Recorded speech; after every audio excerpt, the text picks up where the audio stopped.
আন্দোলনের স্পিরিট মানে রাষ্ট্র সংস্কারের আকাঙ্ক্ষা, মানুষের ভোটাধিকার নিশ্চিত করার প্রতিজ্ঞা।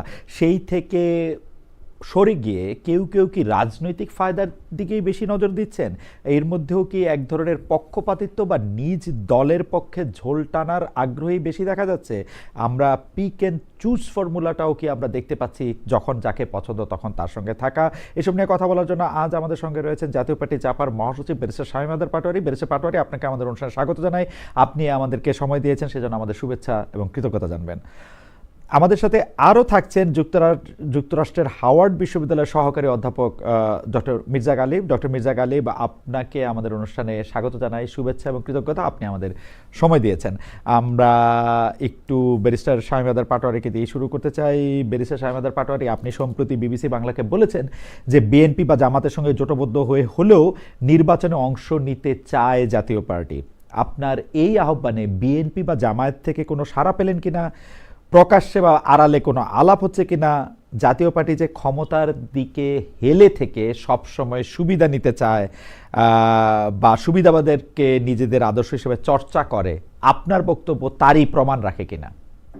জনাব শামীম। প্রথম হচ্ছে বিবিসিতে আমি ওটা বলিনি। বিবিসিতে আমাকে বলেছিল আমরা ভোটে যাব কিনা, বলছি সুষ্ঠু নির্বাচনের নিশ্চয়তা বলে আমরা ভোটে যাব। দেন আমাকে জিজ্ঞেস করা হয়েছে জোট করার সম্ভাবনা আছে কিনা, বললাম রাজনীতিতে শেষ কথা বলে কিছু নাই। তখন বললো জামাত বা বিএনপির সাথে জোট হতে পারে, আমি বলি হতেও পারে। ঠিক ওইটাকেই বলা হয়েছে সুযোগ পেলে জামাত বিএনপির সাথে জোট করবে জাতীয় পার্টি। দেখুন, এই বিষয়ে এখনো কোনো ফর্মাল আলাপ হয়নি। জোটের রাজনীতি বাংলাদেশে খুব স্ট্রংলি শুরু হয়েছে 2001 সালে। 2001 সালে প্র্যাকটিক্যালি যেখানে জামাত ইসলামের প্রার্থী ছিল সেখানে আওয়ামী লীগের প্রার্থী ছিল না, বিএনপির প্রার্থী ছিল না। যেখানে বিএনপির প্রার্থী ছিল সেখানে জামাতের প্রার্থী ছিল না।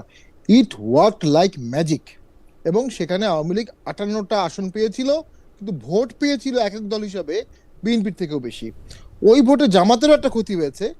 জামাতের ভোট 91 সালে ছিল খুব সম্ভবত 8 বা 9% বা 11%। ওই ভোটে জোটের কারণে দাঁড়িপাল্লায় ভোট পড়েছিল মাত্র 4%। কিন্তু সরকারটা একচ্ছত্রভাবে গঠন করতে পেরেছিল জামাত বিএনপি, এবং জাতীয় পার্টি ওই ভোটে নানা কারণে মাত্র 14টা আসন পেয়েছিল। যে কারণে 8 সালে জাতীয় পার্টি যে কোনো মূল্যে জোট করে।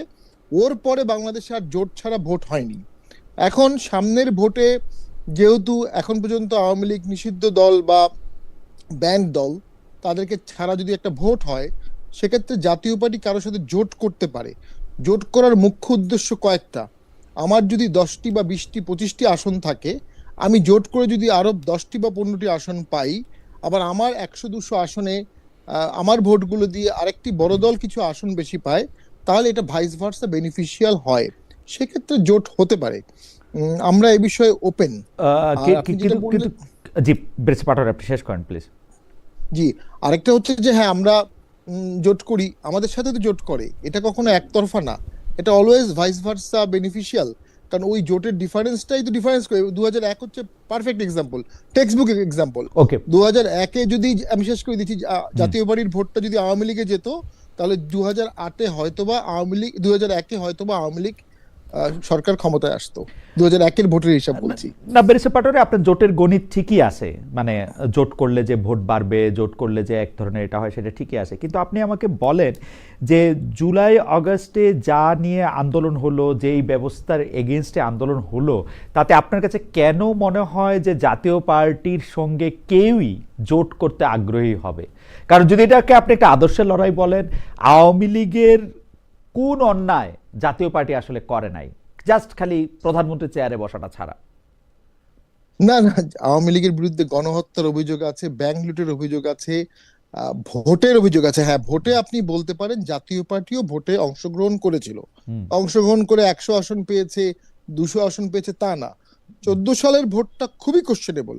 14 সালের ভোট থেকেই দেশের সমস্যার সূত্রপাত হয়েছে, এবং 14 সালেই জাতীয় পার্টি 2 ভাগ হয়ে যায়। এক ভাগ ভোট বর্জন করে, আরেক ভাগ ভোটে অংশগ্রহণ করে। এক ভাগ মন্ত্রিসভায় যায়, আরেক পদ সম্পূর্ণ সংসদের বাইরে চলে যায়।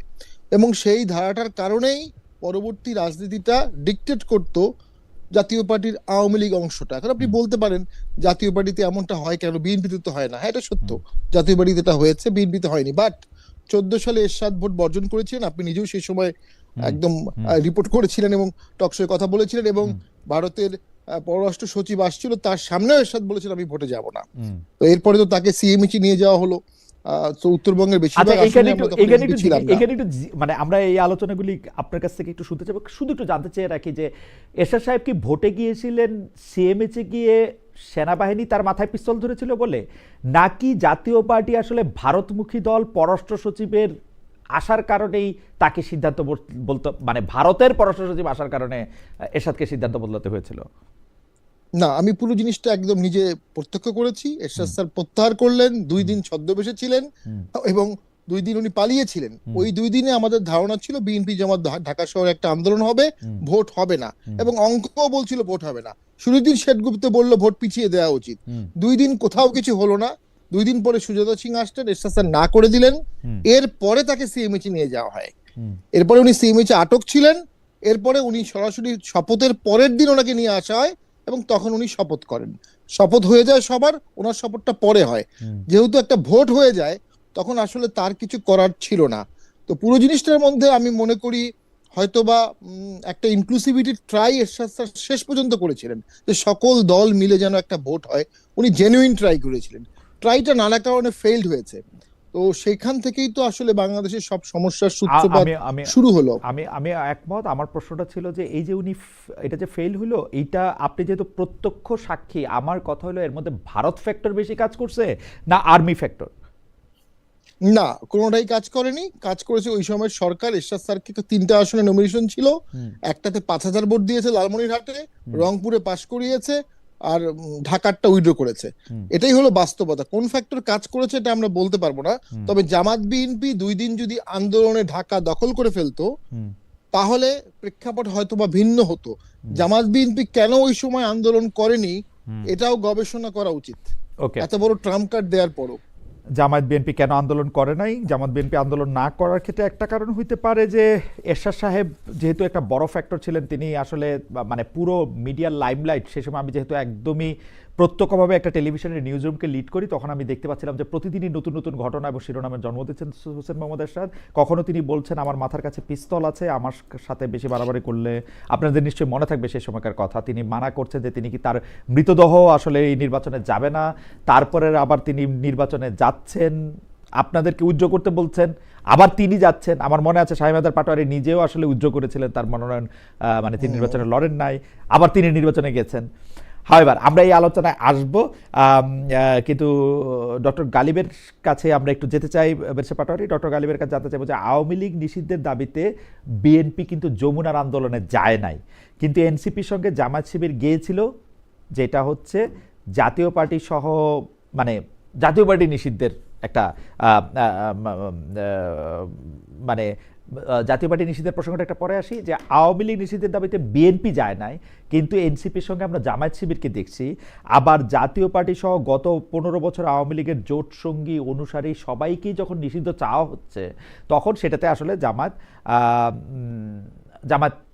জামায়াত চাচ্ছে যে তাদেরকে নিষিদ্ধ করা হোক।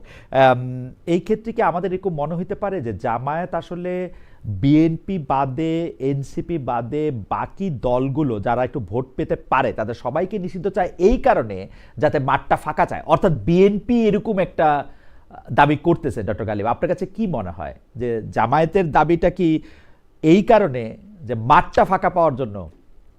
না, খালেদ ভাই, থ্যাংক ইউ আমাকে ইনভাইট করার জন্য। শামীম ভাইকেও ধন্যবাদ আমাদের সাথে জয়েন করার জন্য। আমি শামীম ভাইকে মাঝে মধ্যে শুনি, উনি খুব সুন্দর করে কথা বলেন, and very nice to see him here. তো দেখেন, এখানে ফান্ডামেন্টাল কোশ্চেনটা পলিটিক্যাল লেন্স থেকে না, ফান্ডামেন্টাল কোশ্চেনটা হলো যে আমরা ফ্যাসিবাদের বিয়ন্ডে যাইতে চাই। আমরা আর কখনোই চাই না যে আওয়ামী লীগের মতো আর কোনো পলিটিক্যাল পার্টি এসে এই দেশে গণতন্ত্রকে শেষ করে দিয়ে একটা ফ্যাসিস্ট সিস্টেম তৈরি করুক এবং কেউ হাসিনা হয়ে উঠুক। এটা হচ্ছে আমাদের স্ট্রেইট ফরওয়ার্ড পজিশন। এবং আমি মনে করি যে এখন জামাত, বিএনপি এবং এনসিপি যারা এই সংস্কার প্রক্রিয়ার মধ্য দিয়ে যাইতেছে, তাদেরও এইটা মোরাললেস একটা টার্গেট তাদের আর কি। আপনি ভিন্ন ভিন্ন জায়গায় কিছু কিছু জায়গায় হয়তো দেখবেন যে সব জায়গায় অ্যাগ্রি করে না, কিন্তু মোরাললেস এটা হলো তার মূল জায়গা। এখন আমরা যদি চাই যে এই ফ্যাসিবাদ আর না আসুক, তাহলে আপনাকে প্রথমে চিন্তা করতে হবে যে আওয়ামী লীগ যারা এখানে আইসা এইভাবে ফ্যাসিবাদ তৈরি করছে, তাদেরকে যদি আমি এখন আবার সুযোগ দিই, তারা আইসা আবার একই কাজ করবে, তাহলে আমি আওয়ামী লীগকে আসতে দিব না। সেকেন্ড হলো, যারা আওয়ামী লীগের সাথে ছিল, ধরেন যে 14 দল, আমাদের শামীম ভাইয়ের পার্টি, যারা আওয়ামী লীগের সাথে ছিল, এই সিস্টেমকে যারা নিজেরা এর বিপক্ষে দাঁড়ায় নাই, যেমন শামীম ভাই বলতেছেন যে আওয়ামী লীগ এবং বিএনপি এবং জামাত 2 দিন যদি আন্দোলন করতো তাহলে ওনাদের জন্য সহজ হতো, কিন্তু ওনারা তো একটা পলিটিক্যাল পার্টি, জনগণের কাছে তো ওনাদের দায়বদ্ধতা আছে। আপনি প্রশ্ন করছেন যে ভারত ফ্যাক্টর না আর্মি ফ্যাক্টর, দেখেন এখানে 3টা ফ্যাক্টর, ভারত, আর্মি, আওয়ামী লীগ। তো আমার একটা পলিটিক্যাল পার্টি যদি ভারত অথবা আর্মি অথবা আওয়ামী লীগের চাপে আপনার কম্প্রোমাইজ করে ফেলে এবং গণতন্ত্রের পক্ষে না দাঁড়ায়, তাহলে সেই পলিটিক্যাল পার্টি তো জনগণের কাছে গ্রহণযোগ্য হয়ে ওঠে না। সেই পলিটিক্যাল পার্টিকে তো আমি দেশের জন্য ট্রাস্ট করতে পারি না। তো আমাদের প্রথম প্রশ্নটা এখানে, আওয়ামী লীগকে আপনি শর্ট টার্মে রাজনীতিতে আসতে দিতে পারবেন না। আওয়ামী লীগের বিচার হইতে হবে, জুলাইয়ের সাথে তার রিকনসিলিয়েশন হইতে হবে, তারপর একটা আলাপ আলোচনার মধ্যে দিয়ে সে আসবে। সে 3টা নির্বাচন চুরি করছে, 3টা নির্বাচন বাইরে থাকবে, তারপর আপনি তার আসার ব্যাপারে কথা বলবেন। সেকেন্ড হলো, যারা আওয়ামী লীগের সাথে এখানে আপনার অ্যালাইন্ড ছিল এই 14-15 বছরের মধ্যে, ধরেন প্রথম 5 বছর আপনি বাদ দেন, লাস্ট 10 ইয়ার্স যখন ইলেকশন অলরেডি চুরি হয়ে গেছে, এরপর আওয়ামী লীগের সাথে যারা গেছে তাদের একটা পানিশমেন্ট হইতে হবে। এই পানিশমেন্টটা আওয়ামী লীগের সমান হবে না, আওয়ামী লীগের চেয়ে তার একটু ছোট হবে, কিন্তু there should be a punishment, সেটা নিয়ে আলাপ আলোচনা করতে হবে। এখন আপনি আওয়ামী লীগের যদি 3টা ইলেকশনে বাদ দেন, তাদেরকে 2টা থেকে বাদ দিবেন অথবা 1টা থেকে বাদ দিবেন, কিন্তু they should undergo a punishment. Okay. এটা যদি না হয় আমার মনে- তাহলে আমার- আমরা ক্লিয়ার এক্সাম্পল তৈরি করতে পারবো না। ডক্টর গালিব, আপনার প্লট ঠিক আছে, কিন্তু আমরা আপনার আগে থেকে মানে আওয়ামী লীগ নিয়ে আমার আসলে আপনার সঙ্গে আলাপ না, আমি আপনার সঙ্গে আলাপটা করতে চাই ফেসিজম নিয়ে। আপনি শিক্ষক মানুষ, আপনি নিশ্চয়ই ফেসিজম আমার থেকে অনেক বেশি গুণ পড়াশোনা করেন, ব্যাখ্যাও করতে পারবেন, কিন্তু আমি ফেসিজমের সকল লক্ষণ এখন জামাতে ইসলামের মধ্যে দেখতে পাই। খুবই আনফরচুনেট, আমি এতদিন দেখি নাই, কিন্তু এখন কিন্তু দেখতে পাই। এখন জামাতে ইসলামের নেতাদের মুখে শুনি প্রশাসন কেন তাদের সাহায্য করতে হবে ইহকাল। আমি জামাতে ইসলামের নেতাদের মুখে শুনি পরকাল থেকেও তারা কিভাবে ডিরেকশন পেয়ে গেছেন যে তারা কিভাবে গিয়ে নেতা হবেন। আমি জামাতে ইসলামীকে আপনি কিভাবে দেখেন আমি জানি না, আমি কিন্তু দিনে দিনে দেখতেছি যে ফেসিজমের চূড়ান্ত যে রূপটা আমি যতটুকু বুঝি ওইটার মধ্যে তারা হয়ে উঠছেন। আমি কারো নাম বললাম না, আপনি এগুলো আরো খুব ভালো করে ঠিক জানেন। আছে, খালেদ ভাই, আমি এটাকে জি। একটু রেসপন্স করি। জি, জি, দেখেন, বলেন। আপনার যেই জায়গা থেকে প্রশ্নটা আসতেছে এবং যেই ডাটা পয়েন্ট আপনি ইউজ করতেছেন, আমি আপনার সাথে এগ্রি করি, এই ডাটা পয়েন্ট এক্সিস্ট করে, কিন্তু আমাদেরকে যেটা দেখতে হবে যে এই ডাটা পয়েন্টগুলো কতখানি প্রমিনেন্ট এবং কতখানি ফ্রিকোয়েন্ট এবং কতখানি জামাতের মেইন স্ট্রিম। যেমন আপনি ধরেন, আপনি যদি সোশ্যাল মিডিয়ায় গিয়ে নানান লোকের বক্তব্য তোলেন, অথবা আপনি যদি দেখেন যে সমাজের কোন জায়গায় কি হইতেছে, তাহলে সেগুলোর মধ্যে থেকে কনক্লুশন আসাটা কঠিন হবে। আমাদের আরেকটু কেয়ারফুলি এটাকে এক্সামিন করতে হবে। যেমন আমি একটা এক্সাম্পল দিই, যে জামাতের শাহজাহান চৌধুরী কয়েকদিন আগে চট্টগ্রামে যে বক্তব্য দিচ্ছেন প্রশাসন নিয়ে, এই বক্তব্যকে যদি আপনি ফেস ভ্যালুতে ধরেন এবং এটাকে যদি বলেন আপনি যে এটা জামাতের মেইন স্ট্রিম পজিশন, তাহলে আপনার বক্তব্য ঠিক আছে। কিন্তু এট দ্য সেম টাইম আপনি আরেকটা ডাটাকে যদি প্রসেস করেন, যে জামাত তো কয়েকদিন আগে তাদের সেক্রেটারি জেনারেল এক বিবৃতিতে বলছে যে তারা সকল এসপি এবং ডিসি লটারির ভিত্তিতে দিতে বলতেছে, যাতে করে কোনো দলীয় লোক সেখানে না যায়, যে লটারি হোক, লটারির ভিত্তিতে যারে পরে তারে দিবে। তো এটা যখন জামাতের পজিশন, তখন তো আপনার এই ডাটার কাজ করতেছে না, সে আসলে ফ্যাসিবাদ চায়। তো আপনি আসলে এটাকে যদি এইভাবে দেন যে আমরা জুলাইয়ের পরেও বাংলাদেশের রাজনীতিতে অনেকগুলো এলিমেন্ট হিয়ার অ্যান্ড দেয়ার দেখি, যে যেটা আসলে এই ফ্যাসিবাদী প্রক্রিয়াটাকে আবার ফিরায় আনার অথবা তাদের মধ্যে নিজেরা পাওয়ারে গেলে এক ধরনের ফ্যাসিবাদী প্রক্রিয়ায় যাইতে পারে, এই সম্ভাবনা উকিঝুঁকি দেয়, আমি আপনার সাথে ডিসএগ্রি করব না। কিন্তু আপনি যদি কনক্লুশন টানতে চান যে আমি জামাতকে স্পেসিফিকলি এই প্রবণতার মধ্যে দেখি, তাহলে আমি বলবো যে না, তাহলে আমাদের কেস বাই কেস যাইতে হবে, যে জামাতের পার্টির স্ট্যান্ড কি, কোথায় তার লিডাররা কি বলতেছে। ওকে, আমরা পার্টি স্ট্যান্ড নিয়ে একটু ডক্টর গালিব আপনার সাথে কথা বলি। আপনার সাথে আপনি যে 2-3টা ব্যাপার বলছেন যে এটা আসলে আমরা জামায়াতের বক্তব্য হিসাবেই দেখব কিনা। এখন ধরেন আমি ডেভিলস অ্যাডভোকেট, আমাকে যদি আমি যদি বলি যে জামায়াতের এটা মেইন স্ট্রিম বক্তব্য হয়ে যেত যদি না আপনারা ফিল করতেন যে এই বক্তব্যটার একটা সোশ্যাল ব্যাকল্যাশ দেখা যাচ্ছে, এই বক্তব্যটা এত জনপ্রিয় হইতেছে না, আপনি এটাকেই মেইন স্ট্রিম বক্তব্য করতেন কেন। আমি আপনাকে বলি, আরও যেসব ঘটনাগুলি ঘটতেছে বাংলাদেশে, এটা ধর্মের নামে হোক, এটা আদর্শের নামে হোক, এটা পুরাতন আদর্শ বা ফেসিবাদকে ভাগানোর জন্য হোক, যে মুভমেন্টগুলি হইতেছে, জামায়াত কিন্তু এইটার মধ্যে কোনটারে পার্ট নিবে এবং কোনটা সমালোচনা করবে সেটা পিক এন্ড চুজ করতেছে, এবং খুব নিষ্ঠুরভাবে পিক এন্ড চুজ করতেছে। কিন্তু আপনি যদি খেয়াল করেন তাহলে আপনি দেখবেন যে ধরেন চরম, মানে আমি এমনিতে আপনার সাথে কথা বললে যেটাকে আমার চরম অন্যায় বলে মনে হয় বা আপনি যেগুলি বলেনও, সেই অন্যায়টাকেও জামাত সমর্থন করতেছে।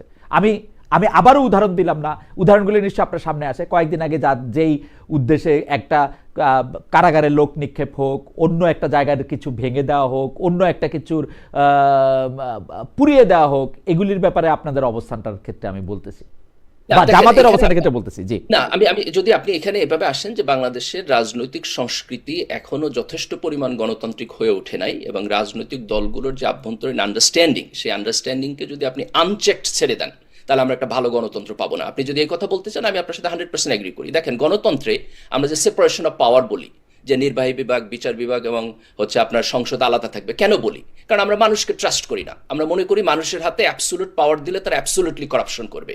তার ফলে আমরা একটা সিস্টেম তৈরি করতে চাই, যে সিস্টেমের মধ্যে চেক অ্যান্ড ব্যালেন্স থাকতে হবে। এই কথা বিএনপির জন্য সত্য, এই কথা জামাতের জন্য সত্য। জামাত এমন কোনো ফেরেশতাদের দল না যে আপনি মনে করবেন যে তাদেরকে কোনো চেক অ্যান্ড ব্যালেন্সের মধ্যে না রাখলেও তারা আপনাকে একেবারে ধরেন 100% পারফেক্ট ইসলাম উপহার দিবে। এটা হয় না মানুষের দিয়ে। তার ফলে যেটা করতে হবে, ইনসাইড দ্য পার্টি অফ জামাত ইসলাম এবং outside in our Democratic system আমাদের চেক অ্যান্ড ব্যালেন্স করতে হবে। জুলাই সনদের পক্ষে তো আমরা এই কারণেই তো আমরা বলতে চাই যে আপনি একটা সংস্কার করেন। আপনি বলেন যে 2 বারের বেশি কেউ প্রাইম মিনিস্টার হইতে পারবে না, কারণ আপনি এই জাজমেন্টের উপরে ভরসা করেন না যে তারেক রহমান 10 বছর থাইকা নিজে থেকে ক্ষমতা ছাড়িয়ে দিয়ে চলে যাবে, অথবা ডাক্তার শফিকুর রহমান এটা ছাড়িয়ে দিয়ে চলে যাবে। এই ভরসা আপনি করেন না। আমরা সিস্টেম ডেভেলপ করি। এই যে আপনি বললেন যে জামাতকে যদি আমরা একটা পাবলিক সমালোচনার মধ্যে না রাখি, তাহলে জামাতের রাজনীতিও একটা ফ্যাসিবাদী প্রবণতার দিকে যাইতে পারে, coat unquote. I agree with that. এটা শুধু জামাতের জন্য সত্য না, প্রত্যেকটা পলিটিক্যাল পার্টির জন্য সত্য। এই কারণে আমাদের সমাজে সিভিল সোসাইটি থাকতে হবে, এই কারণে খালেদ ভাই আপনাকে কথা বলতে হবে, এই কারণে আমাকে কথা বলতে হবে, এই কারণে শামীম ভাইকে কথা বলতে হবে যে কেন জাতীয় পার্টি এই বাজে রাজনীতি করলো গত 10 বছর। সেই প্রশ্ন উত্তর তাকেও দিতে হবে। আমরা সবাই মিলে যদি এটা না করি, তাহলে আপনি কোনোদিন কারো উপর ভরসা করে যাইতে পারবেন না। অবশ্যই সবাইকে দিতে হবে।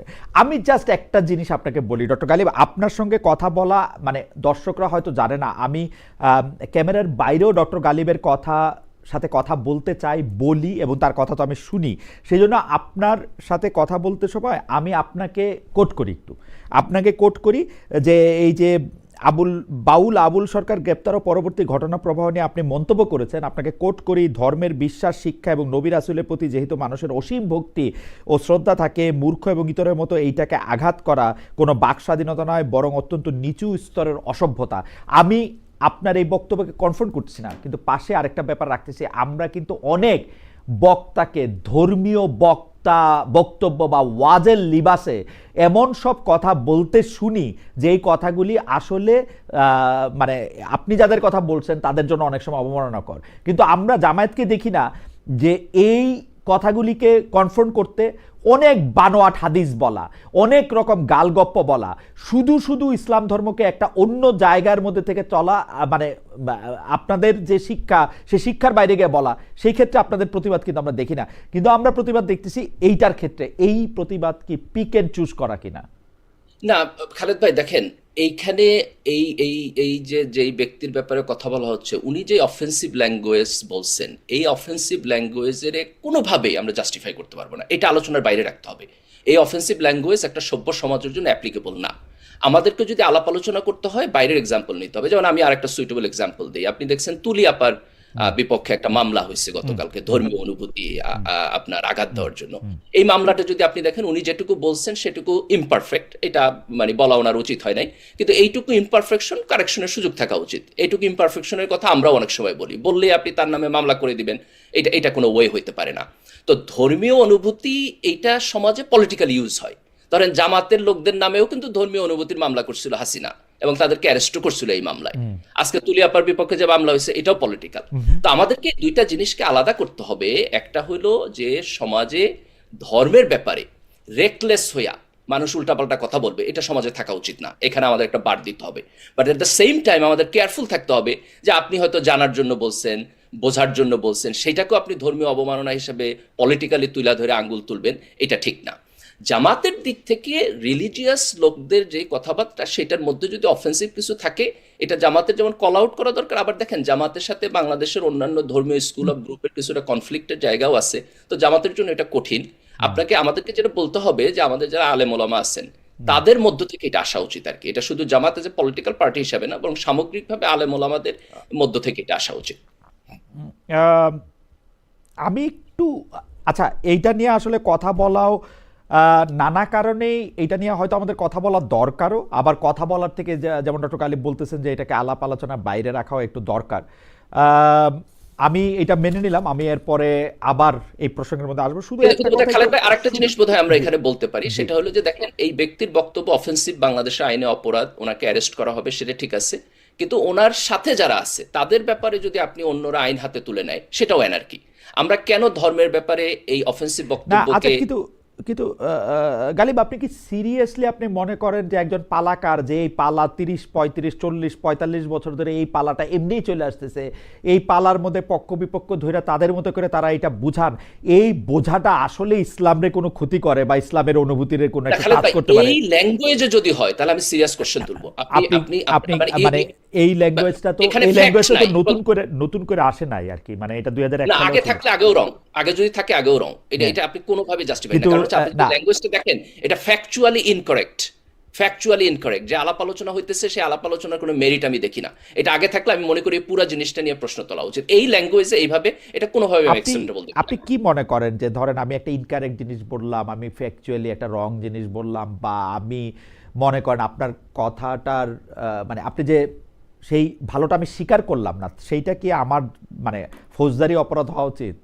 হ্যাঁ, দেখেন কেন আমি বলি খালেদ ভাই, যেমন আমি যদি আপনার নামে একটা মিথ্যা কথা বলি, আপনার চরিত্র নিয়ে কোনো কথা বলি, অথবা আপনার ব্যক্তিগত কোনো বিষয় নিয়ে পাবলিকলি আপনাকে ডিফেম করি, তাহলে অফকোর্স এটা ফৌজদারি না হলেও মানহানির মামলায় যাবে। শামীম ভাই মানুষের ক্ষেত্রে সত্য, মানুষের ক্ষেত্রে সত্য, রাইট, একজন ইন্ডিভিজুয়াল ব্যক্তির ক্ষেত্রে। এখন দেখেন, নবী এবং রাসূলকে আমাদের সমাজের লাখ লাখ হাজার হাজার মানুষ তার নিজের সম্মানের চেয়ে বেশি ভালোবাসে, তো আপনি যদি সেটাকে অফেন্ড করেন, it goes exactly to the same point. And second, তাদের সম্মান ডিফেন্ড করার ক্ষমতা তো তাদের আছে, তারা তো এরকম বলে নাই। মানে আপনি কি এটা মানে স্ক্রিপ্ট দিয়েও আপনি এটা বলতে পারেন যে মানে আসলে মানে ওই সম্মান ডিফেন্ড করার দায়িত্ব আল্লাহ মানুষকে দিছে?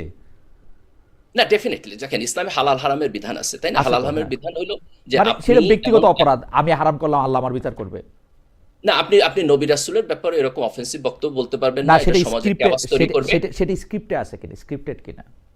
না, আপনি যদি ফিকে যান, আলাপ আলোচনার মধ্যে যান, ফিকের মধ্যে একেবারে ভেরি স্পেসিফিকলি এই পজিশন আছে যে আপনার রাসূল সাল্লাল্লাহু আলাইহি ওয়াসাল্লামকে কেউ যদি ইনসাল্ট করে কথা বলে, তাহলে সেই ইনসাল্ট করে কথা বলে তার ঈমানের ব্যাপারে প্রশ্ন হয়। আপনার কাছে ওই ভিডিওটা দেখে মনে হয়েছে যে তিনি মহানবীকে ইনসাল্ট করতেছেন? আমি এই ল্যাঙ্গুয়েজ নিতে পারি না। তিনি মহানবীকে ইনসাল্ট করতেছেন এটা মনে হয়েছে কিনা?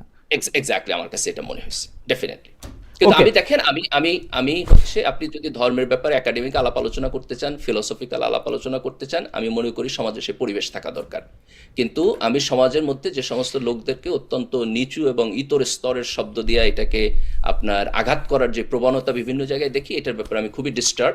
আমি এইটাকে স্বাধীনতা দিতে ইন্টারেস্টেড না। আমার কাছে মনে হয় যে এটা স্বাধীনতার ব্যাপার না। আমার কাছে মনে হয় যে আমি যতদূর বুঝি, আমার কাছে মনে হয় যে গালাগালি, মিথ্যা কথা, এগুলির আয়ু খুব কম, এগুলির ব্যাপ্তিও খুব কম। মানে এটা 1400 বছর ধরে চলে আসতেছে বা 2000 বছর ধরে চলে আসতেছে, ভালো লোকদের, মহান লোকদের গালাগালি করা। গালাগালি বা মিথ্যাও যদি হয়, সেইটার ক্ষেত্রে সেটা যায় না।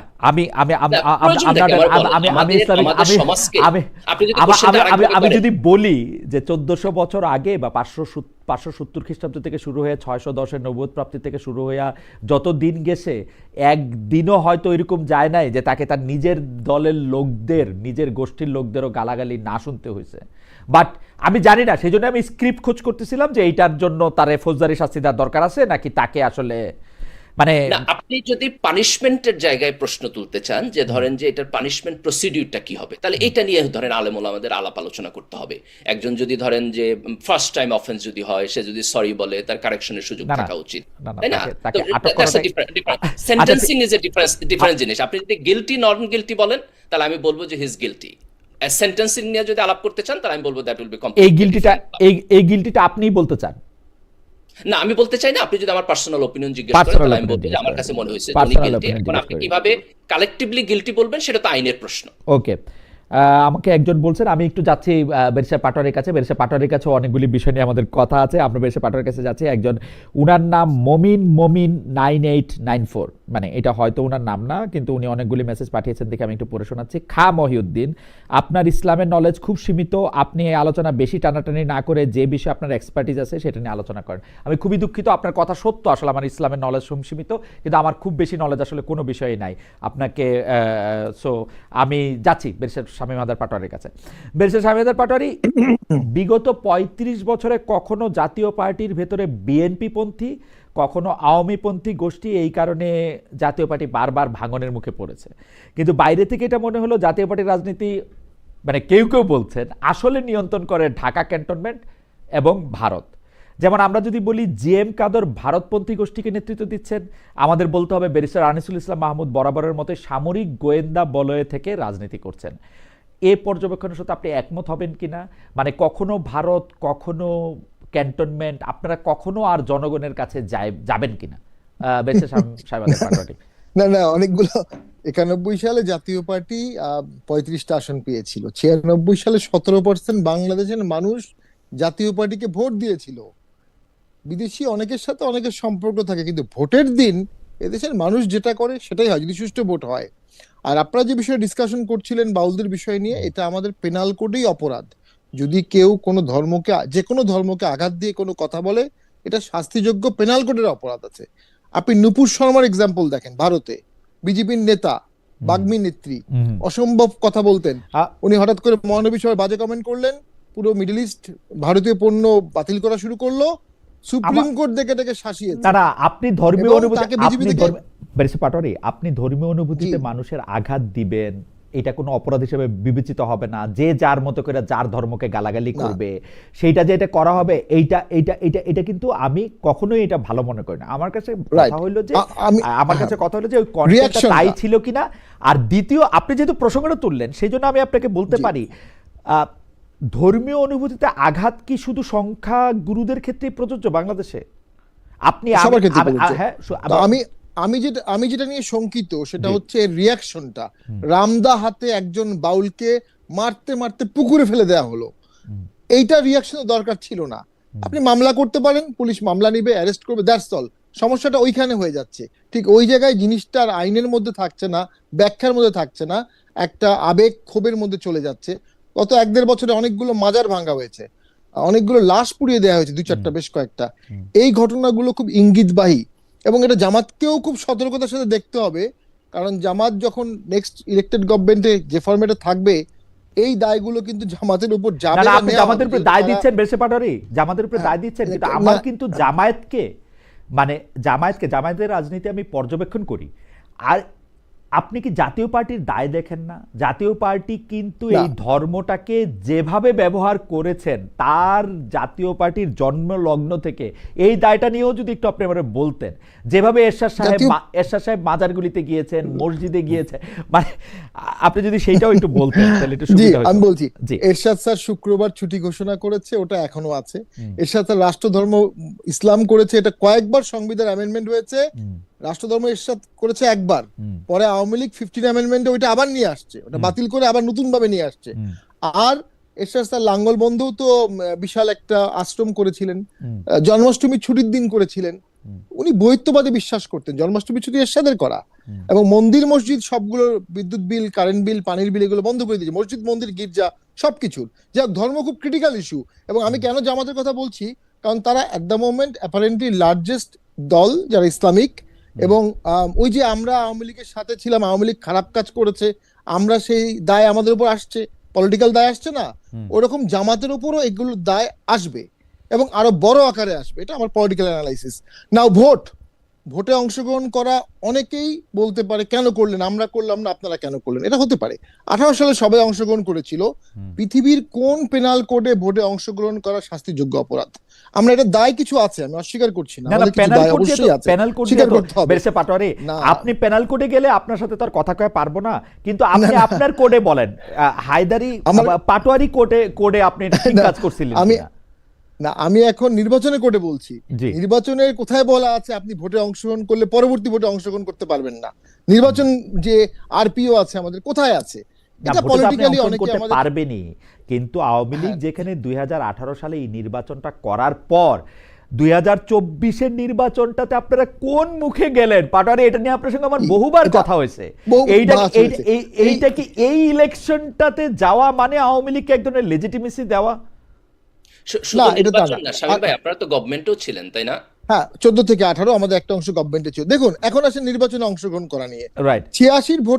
86 ভোটে বিএনপি বয়কট করলো, ভোটে গেলেন শেখ হাসিনা আর গেলেন জামাত ইসলামী। 86-তে সে ভোটটা বিএনপির চোখে ন্যাক্কারজনক ভোট।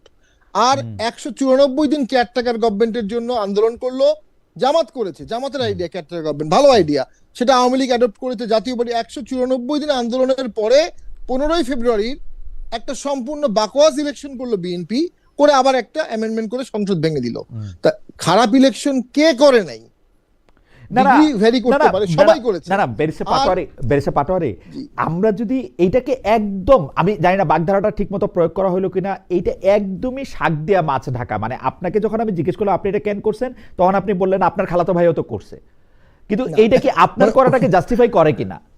না, ওইটার কারণে আপনি আমাকে ভোটে ব্যান করতে পারেন না, আপনি আমাকে গালি দিতে পারেন, আপনি হ্যাঁ। আমাকে পলিটিক্যালি ব্লেম করতে পারেন, আমার ভোটারদের মধ্যে কিছু অংশ ছুটে যাবে, অন্যরা আমাকে ভোট দিবে না, ফ্লোটিং, এটা হতে পারে, পলিটিক্যাল মাঠে খেলা হবে। কিন্তু ওই যে ব্যানের দাবি যেটা, ওই কারণে 3 বার আওয়ামী লীগ খারাপ ইলেকশন করেছে, কোনো সন্দেহ নাই। আচ্ছা আমি ঠিক আছে, শেষ খালেদ করি। ভাই, এই ব্যানের দাবিটা নিয়ে আমি একটু ডক্টর গালিবকে একটু জানতে চাইবো, না কিন্তু না বেরিসে আমার পাটোয়ারি, এলাও করলে আমি শামীম ভাইকে একটা কোশ্চেন না না করতে চাই। এটা আপনি একটু আমাকে শেষই allow করেন। হ্যাঁ গালিব, এটা নিয়ে আপনি একটু প্রশ্ন করেন, আপনি একটু মনে রাখেন যে এটা নিয়ে আপনি একটু বলবেন তো, যে উনি একটা স্পেসিফিক জি। প্রশ্ন করছেন যে ব্যান তো হইতে পারে না, তার ভোট কমবে, সেইটা জনগণকে জবাব দেবে, এটা আপনি বলবেন, কিন্তু আমাদের কথা শামীম পাটোয়ারি একটু শেষ করে নাকি আজ আসতেছি আপনার কাছে, আপনি এটা একটু জি, মনে রাখেন। আমার কথা হচ্ছে, জি। হ্যাঁ, আওয়ামী লীগ 11 বছর খুবই কোশ্চেনেবল ভাবেই ক্ষমতা ছিল, আমি স্বীকার করছি। 14, 18, 24, 11 বছর না, 10 বছর 6 মাস অবশ্যই কোশ্চেনেবল। এখন এই জন্য আপনি 3টা ভোট বা 2টা ভোট আওয়ামী লীগকে বাদ দিবেন, সাথে জাতীয় পার্টিকেও বাদ দিবেন, এরকম একটা আমরা কথা শুনি। 3 গেছে, 3 যাবে। তাহলে আওয়ামী লীগকে যে গ্রেনেড মারা হয়েছিল 21শে আগস্ট, তাহলে কি জামাত বিএনপিকেও 21শে আগস্টের মতো একটা গ্রেনেড মারতে হবে? বিএনপির আমলে 63 জেলায় বোম ফুটেছিল, তাহলে আবার কি 63 জেলায় বোম ফুটাতে হবে? মানে না না কিন্তু politics টা আচ্ছা তো ঠিক আছে, repetitive- আচ্ছা ঠিক আছে, ফুটাইতে হবে repetition না, এর না। আচ্ছা ঠিক আছে, ফুটাইতে হবে না, কিন্তু কিন্তু আরেকটা বেরিসে পাটোয়ারি, প্রশ্ন, sorry, আমার কিন্তু আরেকটা বেরিসে পাটোয়ারি, প্রশ্ন, আপনি একজন sorry। জুরিস্ট, আপনি একজন জুরিস্ট, জি, জি। আপনি বলেন তো যে এই 14, 18, 24 এই 3 নির্বাচন করার জন্য এবং আমাদের মাথায় জগদ্দল পাথরের মতো চাইপা থাকার জন্য আপনি কোনো শাস্তি রেকমেন্ড করবেন না? কোনো শাস্তি হবে না?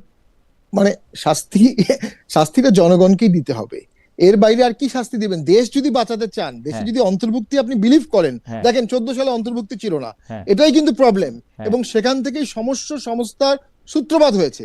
72 সংবিধানে ধর্মভিত্তিক রাজনীতি বন্ধ করে দিয়েছে, ওখান থেকে সূত্রপাত হয়েছে, কারণ অন্তর্ভুক্তি ছিল না। এখনো যদি অন্তর্ভুক্তি না রাখেন, সমস্যাটা সমাধান হবে না। আমি একটা প্রশ্ন করে ছেড়ে দেই, যখন 21শে আগস্ট বোম মারা হলো, তখন জামাত ইসলামী যে আচরণটা করেছিল, এটা কি ইসলামে জাস্টিফাইড কিনা? মানে ইসলাম একটা অন্যায়ের প্রতিবাদ করবে, ন্যায় বিচার চাবে, নাকি জজ মিয়ার নাটক করবে? ওকে, আপনি এটা বলবেন ডক্টর গালিব, কিন্তু আপনি আমাকে একটা কথা বলেন তো, ইসলামিক আচরণ কি খালি জামায়াতে ইসলামীরে করতে হবে, জাতীয় পার্টি, বিএনপি, আওয়ামী লীগ কাউরে করতে হবে না? ইসলামের স্পিরিট সবাইকেই নিতে হবে, কিন্তু জামাত যেহেতু জামাতে ইসলামী, ইসলামিক স্পিরিটে আপনি 3টা উদাহরণ দিলেন, শুক্রবার ছুটি করছে, ইসলাম ধর্ম রাষ্ট্র করছে, আর কোন ভাবে ইসলামরে অনুসরণ কইরা একটা মানে মানে যেটাকে বলে হচ্ছে যে আপনি তো অন্যায়কারীর সাথে থাকতে পারবেন না, আপনি তো যে চোর তার সাথে থাকতে পারবেন না, আপনি চোরের সাথে শুধু থাকেনই নাই, সে চোরকে মহান বানাইছেন, এটা কেমনে সম্ভব? দেখুন, একটা বাস্তবতা হলো খালেদ ভাই, আমি যেটা অনুভব করছি বাংলাদেশে থেকে ঘুরে ফিরে, এবং মহাসচিব হওয়ার পরে সব জেলার খবর আসে, দেশে ইসলামাইজেশনের একটা নীরব বিপ্লব হয়ে গেছে। এই 8 সাল থেকে 24 সাল পর্যন্ত আওয়ামী লীগের যারা ইয়াং কিশোর বালক, তারা যুবক হয়েছে আওয়ামী লীগের খারাপ কাজ দেখে দেখে।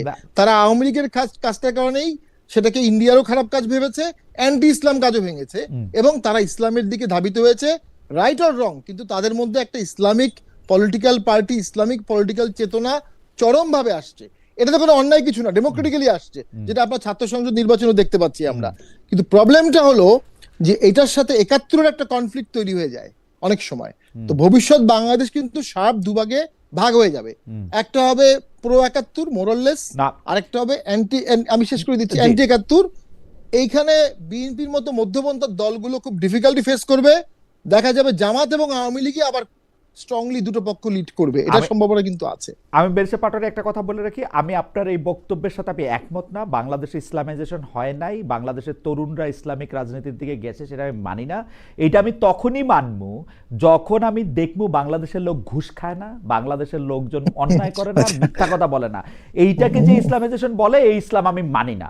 এই মুখে আমাকে 2টা গালি দিয়া 4টা এটা করে, এটার মধ্যে ইসলাম প্রতিষ্ঠিত না। যেদিন থেকে বাংলাদেশের মানুষ বলতে পারবে যে আমি ঘুষ খাই না, আমি টেন্ডারবাজি করি না, আমি অন্য জায়গায় কোনো অন্যায় করি না, তখন আমি বুঝবো যে এটার মধ্যে ইসলামাইজেশন হয়েছে। যেহেতু এটা ইসলামাইজেশন না, সেহেতু এটা টিকবে না, এটা পলিটিক্যাল ইসলাম, এটার মধ্যে ঝামেলা হবে। দেখি আমি একটু ডক্টর গালিবের কাছে যাই। ডক্টর গালিবরে আমি 2টা পয়েন্ট একটু নোট করতে বলছিলাম, ডক্টর গালিব নিশ্চয়ই নোট করছেন। ডক্টর গালিব, আপনার কাছে আসার আগে আমি একটু দর্শকদের কাছে জানতে চাইছিলাম যে শেখ হাসিনাকে ফেরত চেয়ে বাংলাদেশের চিঠি। পলিটিক্যাল প্রসেসটাকে শেষ করে দিয়ে নিজে ফ্যাসিস্ট হয়ে গেছে, আপনারে গুম করছে, খুন করছে, আপনারে মাইরা ফেলছে, তত্ত্বাবধায়ক সরকার ব্যবস্থা বাদ দিয়া 3টা ইলেকশন চুরি করছে, এবং সে একই জায়গায় আছে। সে এখনো মনে করে যে সেই বৈধ কাজ করছে। জুলাই গণ অভ্যুত্থান হচ্ছে একটা সন্ত্রাসী ঘটনা। আপনি দেখেন এখনো সে হচ্ছে আপনার বাসে আগুন দেয়। তো এই রাজনীতিকে আপনি কিভাবে জায়গা দিবেন? এই রাজনীতিকে তো আপনার জায়গা, মানে আওয়ামী লীগ যদি একটা ক্রিমিনাল এন্টারপ্রাইজ হয় তাহলে তো আপনি তাকে স্পেস দিতে পারবেন না। আওয়ামী লীগ যদি একটা পলিটিক্যাল এন্টারপ্রাইজ হয় তাহলে আপনি তার ব্যাপারে কথা বলতে পারবেন। তো এখন আওয়ামী লীগের বিচার শেষ করার আগে আমি তো মনে করি না যে আওয়ামী লীগ একটা পলিটিক্যাল ইনস্টিটিউশন। এটা তো একটা ক্রিমিনাল ইনস্টিটিউশন, যারা হচ্ছে একটা আপনার গণতন্ত্র বাদ দিয়ে মানে একটা বিচারের মাধ্যমে একটা system শুদ্ধিকরণ যেমন- হইতে হবে, বিচারের মাধ্যমে একটা Exactly. শুদ্ধিকরণ। ওকে, শুধু এক্স্যাক্টলি। আর শামীম ভাই যে প্রশ্নটা লিগালি তুলতেছেন, এটা তো লিগাল মামলা না যে যে হচ্ছে আমি আগের ইলেকশনে গেছি বলে এখনকার ইলেকশনে যাইতে পারবো না। মামলাটা হলো যে আপনারা ফ্যাসিবাদের সাথে ছিলেন। শামীম ভাই, আমি আপনাকে একটা কোশ্চেন করতে চাই, সেটা হলো যে আপনি যেটা বলছিলেন যে কিছু লোক হয়তো জাতীয় পার্টির ভোট দিবে না, কিছু লোক গালাগালি করবে, এই কিছু লোকের মধ্যে আপনি নাই কেন? আপনি কেন চিন্তা করলেন না যে জাতীয় পার্টি যে কাজটা করছে এটা ভুল, এই জাতীয় পার্টি করা যায় না? What's your own reasoning? না, না, আচ্ছা, আমি ব্যারিস্টার পাটোয়ারির কাছে যাব। ডক্টর গালিব, আপনি ধরেন জামায়াতকে যে সমর্থন করেন, জামায়াতের কাজকে 100% ঠিক হচ্ছে মেনেই আপনি করেন, বা এখন পর্যন্ত না, যত আমি জামাত ইসলামী 71 সাল থেকে যখন আপনি করেন, তো সেই একই কারণে পাটোয়ারি করেন জাতীয় পার্টি। না, এখন দেখেন, এক্স্যাক্টলি আপনার উত্তর ঠিক আছে খালেদ ভাই। তো এখানে ইস্যুটা হলো যে কিছু কিছু অপরাধ এত বড় হয়ে যায় যে অপরাধটা থাকলে পরে আপনি আপনার পজিশন হচ্ছে আপনি রিনিউ করবেন। তো অপরাধ একটা পর্যায়ে থাকতে পারে মাইনর ইস্যু, যে ওকে আমি এইটুকু ইগনোর করতে পারি, যে এইটুকু ডিসএগ্রি করে বাকিটা করি। কিন্তু আপনার যদি 60% ভুল হয়, 40% রাইট হয়, তাহলে তার আপনি থাকতে পারবেন না। আমি তো একটা জাতীয় পার্টির আমি গত 10 পাটোয়ারি বছরের পক্ষে, রাজনীতির রাইটটা কোনটা আমি তো এটা বুঝি না। রাজনীতির রাইটটা কোনটা সেটা আপনি আমাকে বলেন, কিন্তু আমি পাটোয়ারিকে সংসদে শেখ হাসিনার সামনে দাঁড়ায় শেখ হাসিনার যেই সরকারের সকল কিছুর যেভাবে নিন্দা উনি করছেন, টক শোতে গিয়ে উনি যেভাবে কথা বলছেন, তারপরেও কি আপনার মনে করেন, আপনার কি ভাল লাগবে শামীমা পাটোয়ারিকে ইলেকশন করতে আপনি দিচ্ছেন না? এটা আপনি জাস্টিফাইড মনে করেন? না, আমি দেখেন, আমি ব্যক্তিগতভাবে ওনার ব্যাপারে আমার কোনো না, জামাত ইসলামীর কি এই অবস্থাটা ঠিক আছে যে যে পাটোয়ারি বা পাটোয়ারির মতো এরকম আরো আছেন কিন্তু কয়েকজন যারা জাতীয় পার্টি করলেও, আমি বলতেছি আর কি, আপনি ইনসাফের খাতিরে আপনি আমারে বলেন। এখন দেখেন, আমার পার্সোনাল পজিশন, আমি ইসলামকে আমার পার্সোনাল পজিশন হলো, আমি যেটা চাই, আই ওয়ান্ট অ্যান এক্সাম্পল যে আওয়ামী লীগের ফ্যাসিবাদের সাথে যারা ছিল তাদের একটা পানিশমেন্ট হইতে হবে, যে পানিশমেন্টের মধ্য দিয়ে এই দেশের রাজনীতিতে একটা এক্সাম্পল তৈরি হবে, যে যারা বুঝবে যে আমি গণতান্ত্রিক প্রক্রিয়ার বাইরে চলে গেলে দ্যাট উইল নট গো আনপানিশড। এবং এটাতে যদি 2-4 জন ভালো লোকের কিছুটা ক্ষতিগ্রস্ত হয়, আমি মনে করি এটা মাইনে নেওয়াই আমাদের জাতীয় ইন্টারেস্টের জন্য ভালো। ফেসিবাদের সঙ্গে ছিল, এটা সংজ্ঞায়ন হচ্ছে জাতীয় পার্টি করলেই ফেসিবাদের সঙ্গে ছিল, আওয়ামী লীগ করলেই ফেসিবাদের সঙ্গে ছিল। না খালেদ ভাই, আপনি যদি আমি মূলনীতি বললাম, এই মূলনীতিতে যদি ডেফিনেশনে জাতীয় পার্টি না পড়ে আপনি বাদ দিয়ে দিবেন, কোনো সমস্যা নাই। আপনি মূলনীতি এগ্রি করেন, তারপরে বলেন যে একটা আলাপ আলোচনার ফ্রেমওয়ার্কের মধ্যে দিয়ে আমরা এটা ঠিক করব। আমি জাতীয় পার্টির স্পেসিফিক বক্তব্য দিতে চাই না। আমি শুধু বলতে চাই যে আপনি আওয়ামী লীগকে নির্বাচনে আনতে পারবেন না, কারণ আওয়ামী লীগ এখনো ফ্যাসিবাদের মধ্যে আছে, এবং আওয়ামী লীগের ফ্যাসিবাদকে যারা স্ট্রংলি সহযোগিতা করছে আপনি তাদেরকে মাপবেন, মাইপা কিছু লোককে বাদ দিবেন, just to make an example. Just asking, এই ক্ষেত্রে কি আমরা এই দায়িত্বটা জনগণের কাছে দিতে পারি না, তাই না? যেমন কেন আমি এই কথা বলতেছি গালিব, আমি বলি সেইটা হচ্ছে 2023-এর অক্টোবরে একবার আমি মানে মানে মানে ওপেন বলছিলাম যে শেখ হাসিনার যদি সাহস থাকে শুধু চেয়ারটা ছাইরে শেখ রেহানাকে প্রধান নির্বাচন কমিশনার বানায় ইলেকশন দেন, দেখি কয়টা আসনে জিতে আসেন। মানে আমার কথা হইল, জনগণ দিয়া প্রত্যাখ্যাত হওয়ার বা জনগণ তাদেরকে প্রত্যাখ্যান করার যে সুযোগটা গণতন্ত্রের আছে, সেইটা কি আমরা নিতে রাজি না? মানে ব্যাপারটা কি এরকম? না, এখানে দুইটা জিনিস। একটা হলো যে এক পর্যায়ের অপরাধ আছে, যে পর্যায়ের অপরাধ হলে আমরা তাকে জনগণের কাছেই পাঠাই না। যেমন ধরেন একজন লোক দুর্নীতির কারণে অভিযুক্ত হইলো এবং সর্বোচ্চ আদালত থেকে পানিশমেন্ট হইলো, আপনি তার ব্যাপারে আর্গুমেন্ট করেন না যে আমি তাকেও নির্বাচন করতে দিব, দেখি জনগণ ভোট দেয় কিনা। বরং আপনি কিন্তু এই আর্গুমেন্ট করেন যেহেতু সে কনভিক্টেড, সে ইলেকশন করতে পারবে না। ধরেন একজন ঋণ খেলাপি, তার ব্যাপারে কিন্তু আপনি এই আর্গুমেন্ট করেন না যে শেরিন খেলাপ is so what, okay, people decide. আচ্ছা ঠিক আছে, এটা ব্যক্তির ক্ষেত্রে যেমন ঠিক, এটা কি দলের ক্ষেত্রেও ঠিক? আমি মানি যাদের ব্যক্তিগত অপরাধ আছে তারা ইলেকশন করতে পারবে না, কিন্তু দলই নামতে পারবে না, দলই কিছু বলতে পারবে না। আওয়ামী লীগের কথা মুখ দিয়েই বলা যাবে না। আমি আওয়ামী লীগের কথা বললে আমিও আওয়ামী লীগের দোষর হয়ে যাব। আমার আমি নামে ফর হাজার দ্য হাজার টাইম বিং, আপনি আমি তাই এটা মনে ফর করেন? ইনফাইনাইট টাইমের জন্য মনে করি না, কিন্তু একটা টাইম বিং আমি মনে করি এটা আমাদের গণতন্ত্রের জন্য জরুরি। কারণ আপনি যদি এখনই আওয়ামী লীগকে ইনরোড দেন, তাহলে আওয়ামী লীগ এখানে আইসা আবার কেওয়াস তৈরি করবে, কারণ সে তো আপনার এগেইনস্টে সন্ত্রাস করবে আপনি আবার। এই গেমের মধ্যে যাওয়ার তো কোনো আপনি মানে মনে নাই। করতেছেন ওকে যদি আপনি রেজিস্ট্রেশনের বাইরে রাখেন তাহলে আর ও কেওস করবে না, সন্ত্রাস তৈরি করতে পারবে না? আপাতত পারবে না, কারণ Okay. আপনি যদি তাকে নির্বাচনের বাইরে রাখেন, দেখেন আপনি সব নির্বাচনের দলের বাইরে দিকে রাখলে তাকান। আপনি আর এটা করতে পারবেন না, আপনি এরকম মনে করছেন? হ্যাঁ, ঠিক আছে, দেখেন আপনার বক্তব্য পরিষ্কার। আওয়ামী লীগের পলিটিক্যাল সাপোর্ট লেস দ্যান 10%। এই 10%ও আপনার পোলগুলো যদি এখন দেখেন, আগামী নির্বাচনে এই 10% এদিক ওদিক ভাগ হয়ে যাবে। আপনি যদি আওয়ামী লীগের বিচার করেন, একটা নির্দিষ্ট সময় সে বাইরে থাকে, তাহলে এর মধ্য দিয়ে বাংলাদেশ একটা নতুন পলিটিক্যাল তাহলে ল্যান্ডস্কেপ ও হবে। কেওসটা আর করবে না, যে কেওসটা আপনি ধারণা করতেছেন যদি ওর ইলেকশনে আনেন তাহলে আমি মনে হবে। করি আপাতত। আচ্ছা, কিন্তু আপনি তাকে ইনফাইনাইট টাইম, আমি ইনফাইনাইট টাইম বাইরে রাখার পক্ষে না। আমি মনে করি বিচারের পরে আপনার রিকনসিলিয়েশন শুরু করতে মোটামুটি হবে। 3টা নির্বাচন বাইরে রাখার ব্যাপারে পরিষ্কার। ব্যারিস্টার পাটোয়ারি আপনার দিকে একটা প্রশ্ন ছুড়ে দিয়েছিলেন, সেটি হচ্ছে যে জামাতে ইসলামী ওই সময় 21শে আগস্টে গ্রেনেড হামলার পরে জামাতে ইসলামের অবস্থানকে নিয়ে ইসলাম অনুমোদন করে কিনা, আপনি যদি ছোট্ট করে জবাব দেন। আমরা আসলে পাটোয়ারির সাথে কথা কম বলতেছি, আপনার সাথে কথা দেখেন, বলতে বেশি ভালো চার লাগতেছে বলে। দলীয় জোটে যখন জামাত ছিল, আমি যদি ওভারঅল তাদের পারফরমেন্স দেখি, তাদের 2 জন মন্ত্রী ছিলেন, তারা 1 পয়সারও করাপশন করেন নাই। এটা তাদের এক্সট্রাঅর্ডিনারি জিনিস ছিল। আর আপনি যদি না, তাদের কিন্তু কম্প্রোমাইজ আমার এখানে একটা পজিশন প্রশ্ন বলেন, আছে, আমার এখানে একটা না, না, প্রশ্ন আমি আছে, বলি, একটু শেষ আমার করি, এখানে একটা খালেদ ভাই। প্রশ্ন, না এখানে আমার একটা প্রশ্ন আছে। জি বলেন। বিএনপির মন্ত্রিসভায় আমি ধরে নিলাম সেই সময় 30-35 থেকে 40 জন লোক ছিল, এর মধ্যে করাপশন করছে কিন্তু আসলে 5-6 জন। বিএনপিরও 27-28 জন ছিল যারা করাপশন করে নাই। ট্রাস্ট না, সংখ্যাটা বোধহয় আরেকটু কম হবে। আচ্ছা, কিন্তু 22-23 জন, 17-18 জন। জামাতের যদি 2 জন করাপশন না করে, 17-18 জন করে নাই, করে নাই। 50%। এটা ব্যক্তির জন্য করে নাই, ব্যক্তির কারণে। না, সে ঠিক আছে, কিন্তু জামাতের যেহেতু 2 জনের 2 জনই করে নাই, এটা জামাতের জন্য একটা পজিটিভ পয়েন্ট। আপনি Okay. প্রশ্ন তুলতে পারেন, এই 2 জন যদি 60 হয় তাহলে কি তারা না কইরা থাকতে পারবে? That's a valid question. কিন্তু ওনারা করে নাই। কিন্তু আমি যদি ওনাদের সমালোচনা আপনি যদি নেগেটিভ পয়েন্ট করতে চান, তাহলে আমি 3টা বড় পয়েন্ট বলবো। একটা হচ্ছে বিএনপির করাপশনের ব্যাপারে ওনারা পাবলিকলি সমালোচনা করেন নাই। 2 হলো বিচারপতিদের বয়স যখন বাড়ানো হয়েছে, এন্ডোর্স করছেন, প্রতিটা কাজ এন্ডোর্স করছেন, মানে প্রতিটা publicly কাজ করেন নাই। এন্ডোর্স আপনি যদি করছেন। এন্ডোর্স বলতে পারেন, ওকে, আই এগ্রি উইথ দ্যাট। সংসদে যখন প্রশ্ন উঠেছে, ছোট করে প্রশ্ন উঠছে, তখন প্রতিটা কাজ এন্ডোর্স করছেন। ওনারা মারা গেছেন, ওনাদের সম্পর্কে আমি কিছু বলতে চাই না, কিন্তু ওই সংসদের ওই হ্যান্ডসার যদি আপনি পড়েন, প্রতিটা কাজ এন্ডোর্স করা হয়েছে, প্রতিটা কাজ। আচ্ছা, না, আমার ওটা দেখতে হবে, আমি না দেখে বলতে পারবো না, কিন্তু আমি আমার জায়গা থেকে বলতেছি আপনি ওনারা দেখেন। পাবলিকলি সমালোচনা করেন নাই।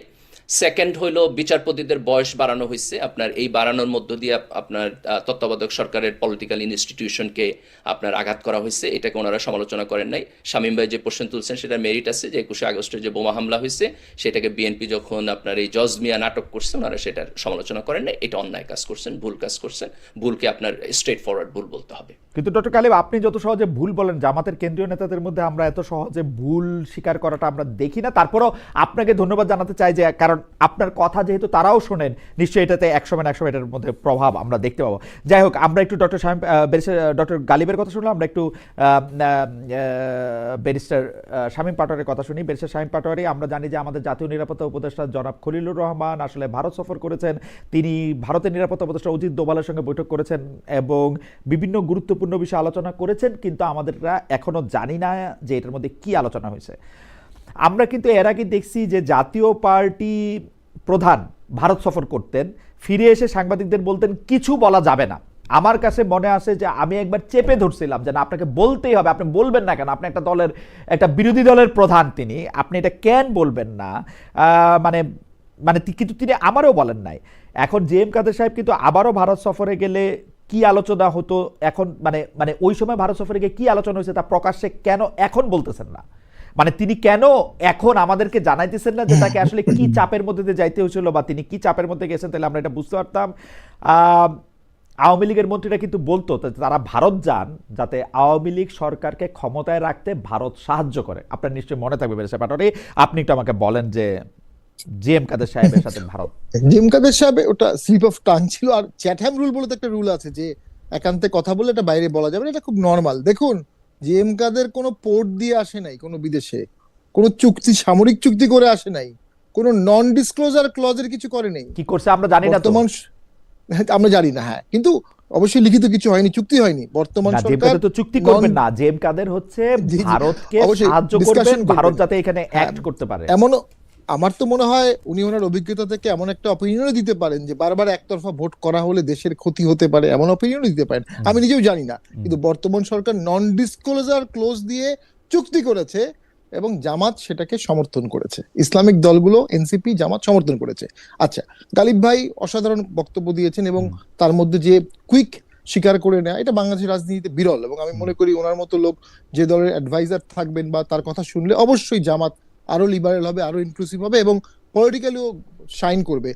দুজন মন্ত্রী জামাতের ছিলেন, মুজাহিদ সাহেব এবং নিজামী সাহেব, আমরা নিজেরা দেখেছি তারা অত্যন্ত সৎ ছিলেন। এই পচাগলা সমাজে আর্থিক লোভ সংবরণ করে যিনি মন্ত্রী হন, এমপি হন, তাকে এক কথায় অনেক শ্রদ্ধা দিতে হবে, কারণ এটা বিশাল ব্যাপার। কিন্তু 2001 থেকে 2006 বিএনপি যতগুলো খারাপ কাজ করছে, না, এটা স্বীকার একটাও করেছেন, তো- এটা তো গালিব স্বীকার উনি করলেন, স্বীকার করেছেন। গালিব স্বীকার করলেন, এবং জি। মোস্ট ইম্পর্টেন্ট 1,28,00,000 ভুয়া ভোটার হয়েছিল সেই সময়। একটা ভোট হয়ে যেত কিন্তু, এবং সেই ভোটটা 14-18 মতোই হতো, হয়ে যায় নেই। যদি হয়ে যেত তাহলে এইরকমই ঘটনা ঘটতো। তবে আওয়ামী লীগ জামাতের প্রতি অত্যন্ত নিষ্ঠুর আচরণ করেছে, বিএনপির প্রতি অনেক নিষ্ঠুর আচরণ করেছে। একটা দেশের রাজনৈতিক দল তার দেশের আরেকটা রাজনৈতিক দলের উপর কখনো এত নিষ্ঠুর আচরণ কখনোই কোনো জাস্টিফাইড কিছু হতে পারে না। তো সে কারণেই আওয়ামী লীগকে আন্দোলন করে ফিরে আসতে তো পারছে না বা জনসমর্থন পাবে না। ভোটের পার্সেন্টেজ খুব কঠিন বিষয়। আমার কিন্তু ব্যক্তিগত অভিমত, আওয়ামী লীগকে ব্যান করা হয়েছে আওয়ামী লীগের ভোটের পার্সেন্টেজের ভয়ই, এবং আওয়ামী লীগ সহ 14 দল মিলে একটা অ্যালায়েন্স করলে ভালো পার্সেন্টেজ ভোট পেয়ে যেতে পারে। সুবর্ণ সুযোগ ছিল আন্দোলনের পর 3 মাসের না না, মধ্যে কিন্তু ভোট হলে- আপনার এই অঙ্কটা কি ঠিক আছে বেরসে পাটোয়ারি? আপনি কি এই অঙ্কটা না, পরীক্ষা আমি- করছেন? এই অঙ্ক- কারণ কারণ এই আমার অঙ্কটা কাছে কিন্তু মনে হয়, নিশ্চিতভাবে আমার বলা কাছে যাচ্ছে কিন্তু না। মনে হয় এই অঙ্কটা ঠিক নাই। কারণ বাংলাদেশের মানুষের জন্য 71 সাল খুব ইম্পর্টেন্ট, বঙ্গবন্ধু খুব ইম্পর্টেন্ট, কিন্তু আওয়ামী লীগের ভোট বলে কোনো ভোট এক্সিস্ট করে না আসলে। কারণ হচ্ছে আমরা গত ওনা- 15 বছর ধরে আওয়ামী লীগ এমন অনেক কিছু করছে, স্থানীয় পর্যায়ে গিয়ে ভোট চাইতে গেলে তাদের কিন্তু মুশকিল আছে। আপনার আরো উদাহরণ দেই, বেরসে পাটোয়ারি, আপনি আমাকে একটু বলেন যে এই যে 24 সালে ইলেকশন হয়েছে, এই ইলেকশনের সময় বাংলাদেশে আসছিলাম, আমি বিভিন্ন জায়গায় ঘুরা ফিরা কিন্তু ভোটারের দেখা পাই না, অল্প ভোটারের দেখা পাই। পরে দেখি যে ঢাকার একটা সেন্ট্রাল স্টেশনে ভোট পড়ছে হচ্ছে 2% নাকি 4%, এখন ভুলে গেছি। তার মানে আওয়ামী লীগের সমর্থক তো আছে, তারা তো এই ভোট দিতে যায় নাই, তারা তো এই ভোটটারে বর্জনই করছে আসলে। 24 দেখুন, আওয়ামী লীগ ইলেকশনের কথা যখন বলতেছি আমি। সরকারি দলে থাকে আওয়ামী লীগ সবকিছু মেস আপ করে ফেলে, বাট আওয়ামী লীগ যখন বিরোধী দলে থাকে তখন তাদের দল টলগুলো গুছানো থাকে। দেখেন 79-এ যে ভোট হয়েছে সেখানে কিন্তু আওয়ামী লীগ 30% ভোট পেয়েছে, 86-তেও 30% ভোট পেয়েছে, এখন কমে যাওয়াই স্বাভাবিক। তবে একটা কনসিডারেবল পোর্শন অফ জনগণ তো তাদের সাথে আছে, এবং 32 নম্বর ভাঙা বা বিভিন্ন কারণে তারা একতাবদ্ধ হয়েছে, মানসিকভাবে একতাবদ্ধ না না, হয়েছে। সেটা তো আপনি যত অত্যাচার করবেন, আপনি যত নিষিদ্ধ Right, করতে বলবেন, আপনি exactly. যত এবং অত্যাচার এটা- করবেন, আপনি Exactly, তাদেরকে এটা দেখলেই সব- মাইন্ড দিবেন, দেখলেই বলবেন যে না তোমাদেরকে আর Right, পাতেই দেয়া যাচ্ছে না, তখন তারা ডাকুই হবে, আর কি হবে। সবচেয়ে মানে এক্সাম্পল হচ্ছে জামাত ইসলামী। এত টর্চার করার পরও তারা এখন অন্যতম বড় দল এবং দিন দিন বড় হয়েছে আওয়ামী লীগের আমলে। তো ওইটা একই থিওরি আওয়ামী লীগের ক্ষেত্রেও অ্যাপ্লিকেবল হওয়াটাই স্বাভাবিক। একটা ভোট বাদ দিতে পারতেন। আমি গালিব ভাইয়ের সাথে একটা কথা বলবো, গালিব সাহেবের সাথে, যে হ্যাঁ, ব্যাংকরাপরা কিন্তু ভোট করতে পারবে না, হত্যার কনভিক্টেড আসামি ভোট করতে পারবে না। আওয়ামী লীগের বিরুদ্ধে তো কোনো অর্ডার আসে নাই, আওয়ামী লীগের বিরুদ্ধে এই মুহূর্তে কোনো মামলা নাই অ্যাজ এ দল। মানে যে ব্যান অর্ডারটা করা হয়েছে এটা কিন্তু লিগালি সাস্টেইনেবল না। যে গণহত্যার অভিযোগ থাকার কারণে আওয়ামী লীগকে সাময়িকভাবে কার্যক্রম নিষিদ্ধ করা হলো। গণহত্যার অভিযোগ হচ্ছে আওয়ামী লীগের নেতৃবৃন্দের বিরুদ্ধে। আওয়ামী লীগের বিরুদ্ধে মামলা হয়ে যেতে পারতো, একটা রায়ও হয়ে যেতে পারতো, হয়নি। তাহলে গভর্নমেন্ট নিজেও কিন্তু ওই অপশনগুলো ওপেন রেখেছে। কেন রেখেছে গভর্নমেন্টই জানে, কিন্তু জিনিসটা ডিফেক্টিভ হবে যে আপনি টেম্পোরারি ব্যান অর্ডার দিয়ে একটা স্থায়ী ইলেকশন তো স্থায়ী, 13 ইলেকশন তো, ত্রয়োদশ ইলেকশন তো একবারই হবে, এরপরটা হবে 14তম। তো ওই টেম্পোরারি ব্যান দিয়ে আপনি কাউকে একটা স্থায়ী ইলেকশনে ব্যান করতে পারেন না। এই বিষয়ে আমি মনে করি অসাধারণ ভূমিকা রাখতে পারতো জামাতের আমির সাহেব। তিনি প্রথম দিনই বলেছিলেন আমরা সবাইকে ক্ষমা করে দিলাম, কিন্তু উনি ওটা স্টিক করতে পারলেন না। কারণ 17 বছরের রাগ, ক্ষোভ, নির্যাতন, হত্যা, গুম, এ সবকিছু যখন একসাথে আসে তখন স্বাভাবিক আওয়ামী লীগ শব্দটাই কেউ শুনতে চায় না। কিন্তু শেষ করে দিচ্ছি, ওই যে রাষ্ট্র তো বাঁচাতে হবে। আমার একটা ইন্টারেস্টিং জিনিস মনে হয়, আমার কাছে মনে হয় যে আপনারা যারা আওয়ামী লীগকে ব্যান করতেছেন তারা আওয়ামী লীগকে একরকম সুবিধা করে দিচ্ছেন, কারণ শেখ হাসিনার মৃত্যুদণ্ড আওয়ামী লীগের নেতৃবৃন্দের মধ্যে থেকেও কয়েকজনের রায় হয়ে যাবে, তারা বিদেশে পালায় আসে বেশিরভাগ লোক, তারা ইলেকশন থাকলেও তারা ইলেকশনে আসলে অংশগ্রহণ করতেন না, কোনো না কোনো একটা ছুতা ধরে তাদেরকে ইলেকশনের বাইরে থাকতে হইতো। এখন তাদেরকে এই সুযোগটা করে দেওয়া হচ্ছে। বেশি পাঠার একটা ছোট মন্তব্য করলে আমি একটু ইয়ার কাছে যাই, জি, যে এটা আপনার আমার সাথে মনে আমি হয় একমত, যে কারণ আমার শত মনে হয় শত যে মামলা পেন্ডিং আছে, হ্যাঁ। অন্তত 100 এমপি বা 150 এমপি ভোটে দাঁড়াতেই পারবে না, দাঁড়াতেই পারবে না। Last time এ। তারপর হচ্ছে প্রধান দাঁড়াবেও না। এবং এবং এবং শেখ হাসিনা যদি নেতৃত্ব সামনে থেকে না দিতে পারেন, এই ক্ষেত্রে তিনি দিতে পারতেছেন না কারণ তিনি কনভিক্টেড, তাহলে আওয়ামী লীগ ভাগ হওয়ার সম্ভাবনা আছে কয়েকটা। সেই আওয়ামী লীগের মধ্যে থেকে কে কোনটা মানে আমি জানি না, মানে তাদেরকে একটা বড় বিপদ থেকে আসলে বাঁচায় দেওয়া হইতেছে, কারণ নৌকালয়ে অন্তত 3টা গ্রুপ দাঁড়ায় যেতে বলে আমার মনে হয় ইলেকশন। খালেদ ভাই, আমি এই জায়গায় ফিলোসফিক্যালি ডিফার করি। আমি মনে করি যে আমাদের জন্য মোর ইম্পর্টেন্ট জায়গাটা হলো যে আমরা একটা ফ্যাসিবাদ অতিক্রম করে আসছি, এবং এই ফ্যাসিবাদের মেকিং এ যারা যারা ছিল তাদের এক্সাম্পলারি পানিশমেন্ট থাকতে হবে আমাদের সমাজে। আপনি এটা আদার দৃষ্টিতে দেখতে পারেন, কিন্তু আমি মনে করি যে একটা নির্দিষ্ট সময়ের জন্য পানিশমেন্টের এগেইনস্টে তো না, পানিশমেন্ট যাদের বিরুদ্ধে মামলা হবে, না, এটা শুধু যাদের ব্যক্তি না, এটা পার্টিও। পার্টি আমি মনে করি পার্টির। পার্টি আপনি আমার সাথে ডিফার করতে পারেন, পার্টি মানে সংগঠনের সংগঠন, সংগঠন, আমি ব্যক্তি এবং পার্টি দুইটাই ওকে। মনে করি। আমরা আপনার কাছে একটু আসি ডক্টর গালিব, যে 24 আগস্ট থেকেই মানে আজকে আওয়ামী লীগের পক্ষে এত কথা বলছে, এটা কাইটা আবার মানে জামাতে ভাই, গালিব ভাই আপনি একটু বলে দিয়েন জামাত ইসলামের লোকরা যাতে আমাকে একটু কম আক্রমণ করে। আচ্ছা ভাই, আমি বলে দিলাম যে খালেদ ভাই ভালো সাংবাদিক, তারা গালাগালি করা যাবে না, এবং গালাগালি অ্যাজ এ হোল করাই খারাপ জিনিস। আচ্ছা ঠিক আছে, আপনারা কেউ গালাগালি করলে আপনি বললেন যে আমি আপনার পছন্দ করি, এই জন্য যেন গালাগালি না করে। আচ্ছা দেখা যাক আপনার পছন্দের ফলে এটা কি হয়। কিন্তু আমি আপনাকে বলি 24 আগস্ট থেকে মাওলানা ভাসানী একটি বক্তব্য অনেকে সামনে এনেছেন সোশ্যাল মিডিয়ার মাধ্যমে, সেটি হলো নীল নদের পানি নীল নয়, জামায়াত মানে ইসলাম নয়। প্রায় একই সুরে গত কয়েক মাস ধরে হেফাজতের আমির জামায়াতকে নিয়ে একের পর এক নেতিবাচক বক্তব্য দিচ্ছেন। মানে ভাসানী যেমন বলতেন জামাত আসলে ইসলাম না, নীল নদের পানি নীল না, জামায়াতে ইসলামী মদিনা নয় মওদুদুল ইসলাম এরকম বলতেছেন, জামায়াতের আকিদা সহি নয়, জামাতের কাদিয়ানীদের চেয়েও ভয়ঙ্কর, জামাত ইমানের বড় ডাকাত, এসব বলে তিনি জামাতকে ভোট দিতে নিষেধ করতেছেন। আমার এই প্রশ্নটা একটা লেজের প্রশ্ন আছে, এই প্রশ্নটা আপনি আসলে কিভাবে দেখেন? এটাকে এরকম দেখেন কিনা মওদুদিবাদী ও দেবন্দীদের মধ্যে শেষ পর্যন্ত ঐক্য হবে না, হেফাজতে আমিরের বক্তব্য এটা স্পষ্ট কিনা? না দেখেন, এখানে একটা জিনিস হলো যে মাওলানা মওদুদির কিছু বক্তব্য নিয়ে আমাদের আপনার দেওবন্দি ধারার আলেম যারা আছেন ওনাদের আপত্তি আছে। ওনারা এটা বলেন যে আকিদাগত প্রবলেম আছে, জামাতের আকিদায় সমস্যা আছে, এটা অনেক দিন থেকে ওনারা বলে আসতেছেন, এবং এই প্রবলেমটা 100% রিজলভ হয় না এই দুই গ্রুপের মধ্যে, কিন্তু পলিটিক্যাল প্রসেসের মধ্যে দিয়ে যাওয়ার কারণে আবার কিছু কিছু আন্ডারস্ট্যান্ডিং তৈরি হয়েছে। তো আমার কাছে এখন যেটা মনে হইতেছে যে সামনের দিনে এগুলো রাজনৈতিকভাবে ব্যবহার হবে, কিন্তু খুব স্ট্রং আকারে আসবে না, বরং আপনি দেখবেন যে আগের চাইতে আগে এটা আরো অনেক বেশি ছিল, এখন ধীরে ধীরে এটা কমবে, কিন্তু রাজনৈতিকভাবে এটা ব্যবহার হবে।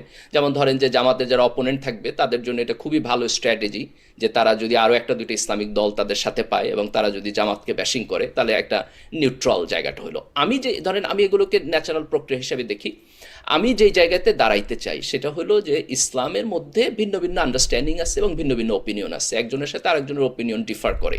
এটা ইসলামের আকিদার মধ্যেও ডিফারেন্ট স্কুল আছে, ইসলামের ফিকের মধ্যেও আছে, ইসলামের পলিটিক্সও আছে। এটাকে আমাদের মাইনা নিতে হবে, একটা সহ অবস্থানের জায়গা থেকে মাইনা নিতে হবে। একজন আরেকজনের একাডেমিক সমালোচনা করুক, কিন্তু খুব বাজে ভাষায় যেন সমালোচনা না করে।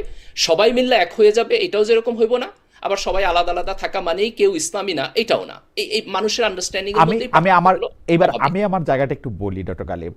যেমন ধরেন আমরা যাদের কথা বলতেছি যে ইসলামী আকিদা এটা ঠিক আছে কিনা ওটা ঠিক আছে কিনা, তাদের মধ্যে অনেকেই এই নির্বাচনের আগে বলতেছেন যে তারা আসলে শারিয়া চান, কিন্তু জামাতে ইসলামী শারিয়া চাওয়ার ব্যাপারে জামাতে ইসলামীর বক্তব্য হচ্ছে একটু তাত্ত্বিক, যে আসলে শারিয়ার সাথে কতটুকু গণতন্ত্রের পার্থক্য, তারপরে তো শারিয়া কত সময় ধরে পর্যায়ক্রমে ইমপ্লিমেন্ট করা হবে কিনা, এগুলি নিয়ে নানা ধরনের আলাপ আলোচনার কথা যেমন আপনিও বলেন, আরও অনেক তাত্ত্বিকের মুখে আমি এটা শুনছি। এখন এই ক্ষেত্রে আপনি এটার কি বলবেন? আপনারা তো পরিষ্কার করে বলতেছেন না যে আসলে শারিয়া চান না, পরিষ্কার করে যে এটার মধ্যে একটা টাইমলাইনও দিতেছেন না যে ঠিক আছে আমরা 2026 সালে নির্বাচিত হইতেছি, শারিয়া আনতে আমরা শুরু করবো 2028 সালে, বা পর্যায়ক্রমে আমরা আনবো অথবা আমরা আনবো না। না দেখেন, এটা তো খুব ক্লিয়ার। জামাত যেটা চায় সেটা হলো যে সে দিনের শেষে at the end of the day একটা ইসলামী রাষ্ট্র ব্যবস্থা প্রতিষ্ঠা করতে চায়। কিন্তু এই রাষ্ট্র ব্যবস্থা প্রতিষ্ঠার যে প্রক্রিয়াটা, এটা আপসাইড ডাউন হবে না, যে আপনি একদিন ফাইন মর্নিং সকালে উঠা সবকিছু আপসাইড ডাউন করে দিলেন। বিষয়টা এরকম না। কারণ এখানে প্রচুর একাডেমিক কাজ করতে হবে, ইন্টেলেকচুয়াল কাজ করতে হবে এবং একটা গ্র্যাজুয়াল অ্যাপ্রোচের মধ্যে যাইতে হবে। এখন আপনি জামাতকে কিভাবে বুঝবেন? আপনি বুঝবেন যে সে যখন আপনার নির্বাচনী ম্যানিফেস্টো দিবে সেখানে কি কি প্রায়োরিটি দিতেছে, Okay. এখনকার বক্তব্যের মধ্যে তার কি কি প্রায়োরিটি, সেখান থেকে আপনি বুঝবেন যে আগামী 5 বছর জামাত কি করবে। Okay. যেমন ধরেন জামাতের আমির এবং নায়েবে আমির দুইজনেই কিন্তু আপনার বোধহয় 5 দফা কর্মসূচির কথা বলছেন। তারা শিক্ষা ব্যবস্থার পরিবর্তন করবেন, এমপ্লয়মেন্ট তৈরি করবেন, চাঁদাবাজি বন্ধ করবেন, সন্ত্রাস বন্ধ করবেন। তো আপনাকে বুঝতে হবে এইটাই তার ইমিডিয়েট পলিটিক্যাল প্রায়োরিটি। না, এটা ইমিডিয়েট পলিটিক্যাল প্রায়োরিটি হোক। আপনি বলতেছেন জামাতে ইসলামী একটা ইসলামী রাষ্ট্র ব্যবস্থা কায়েম করতে চায়।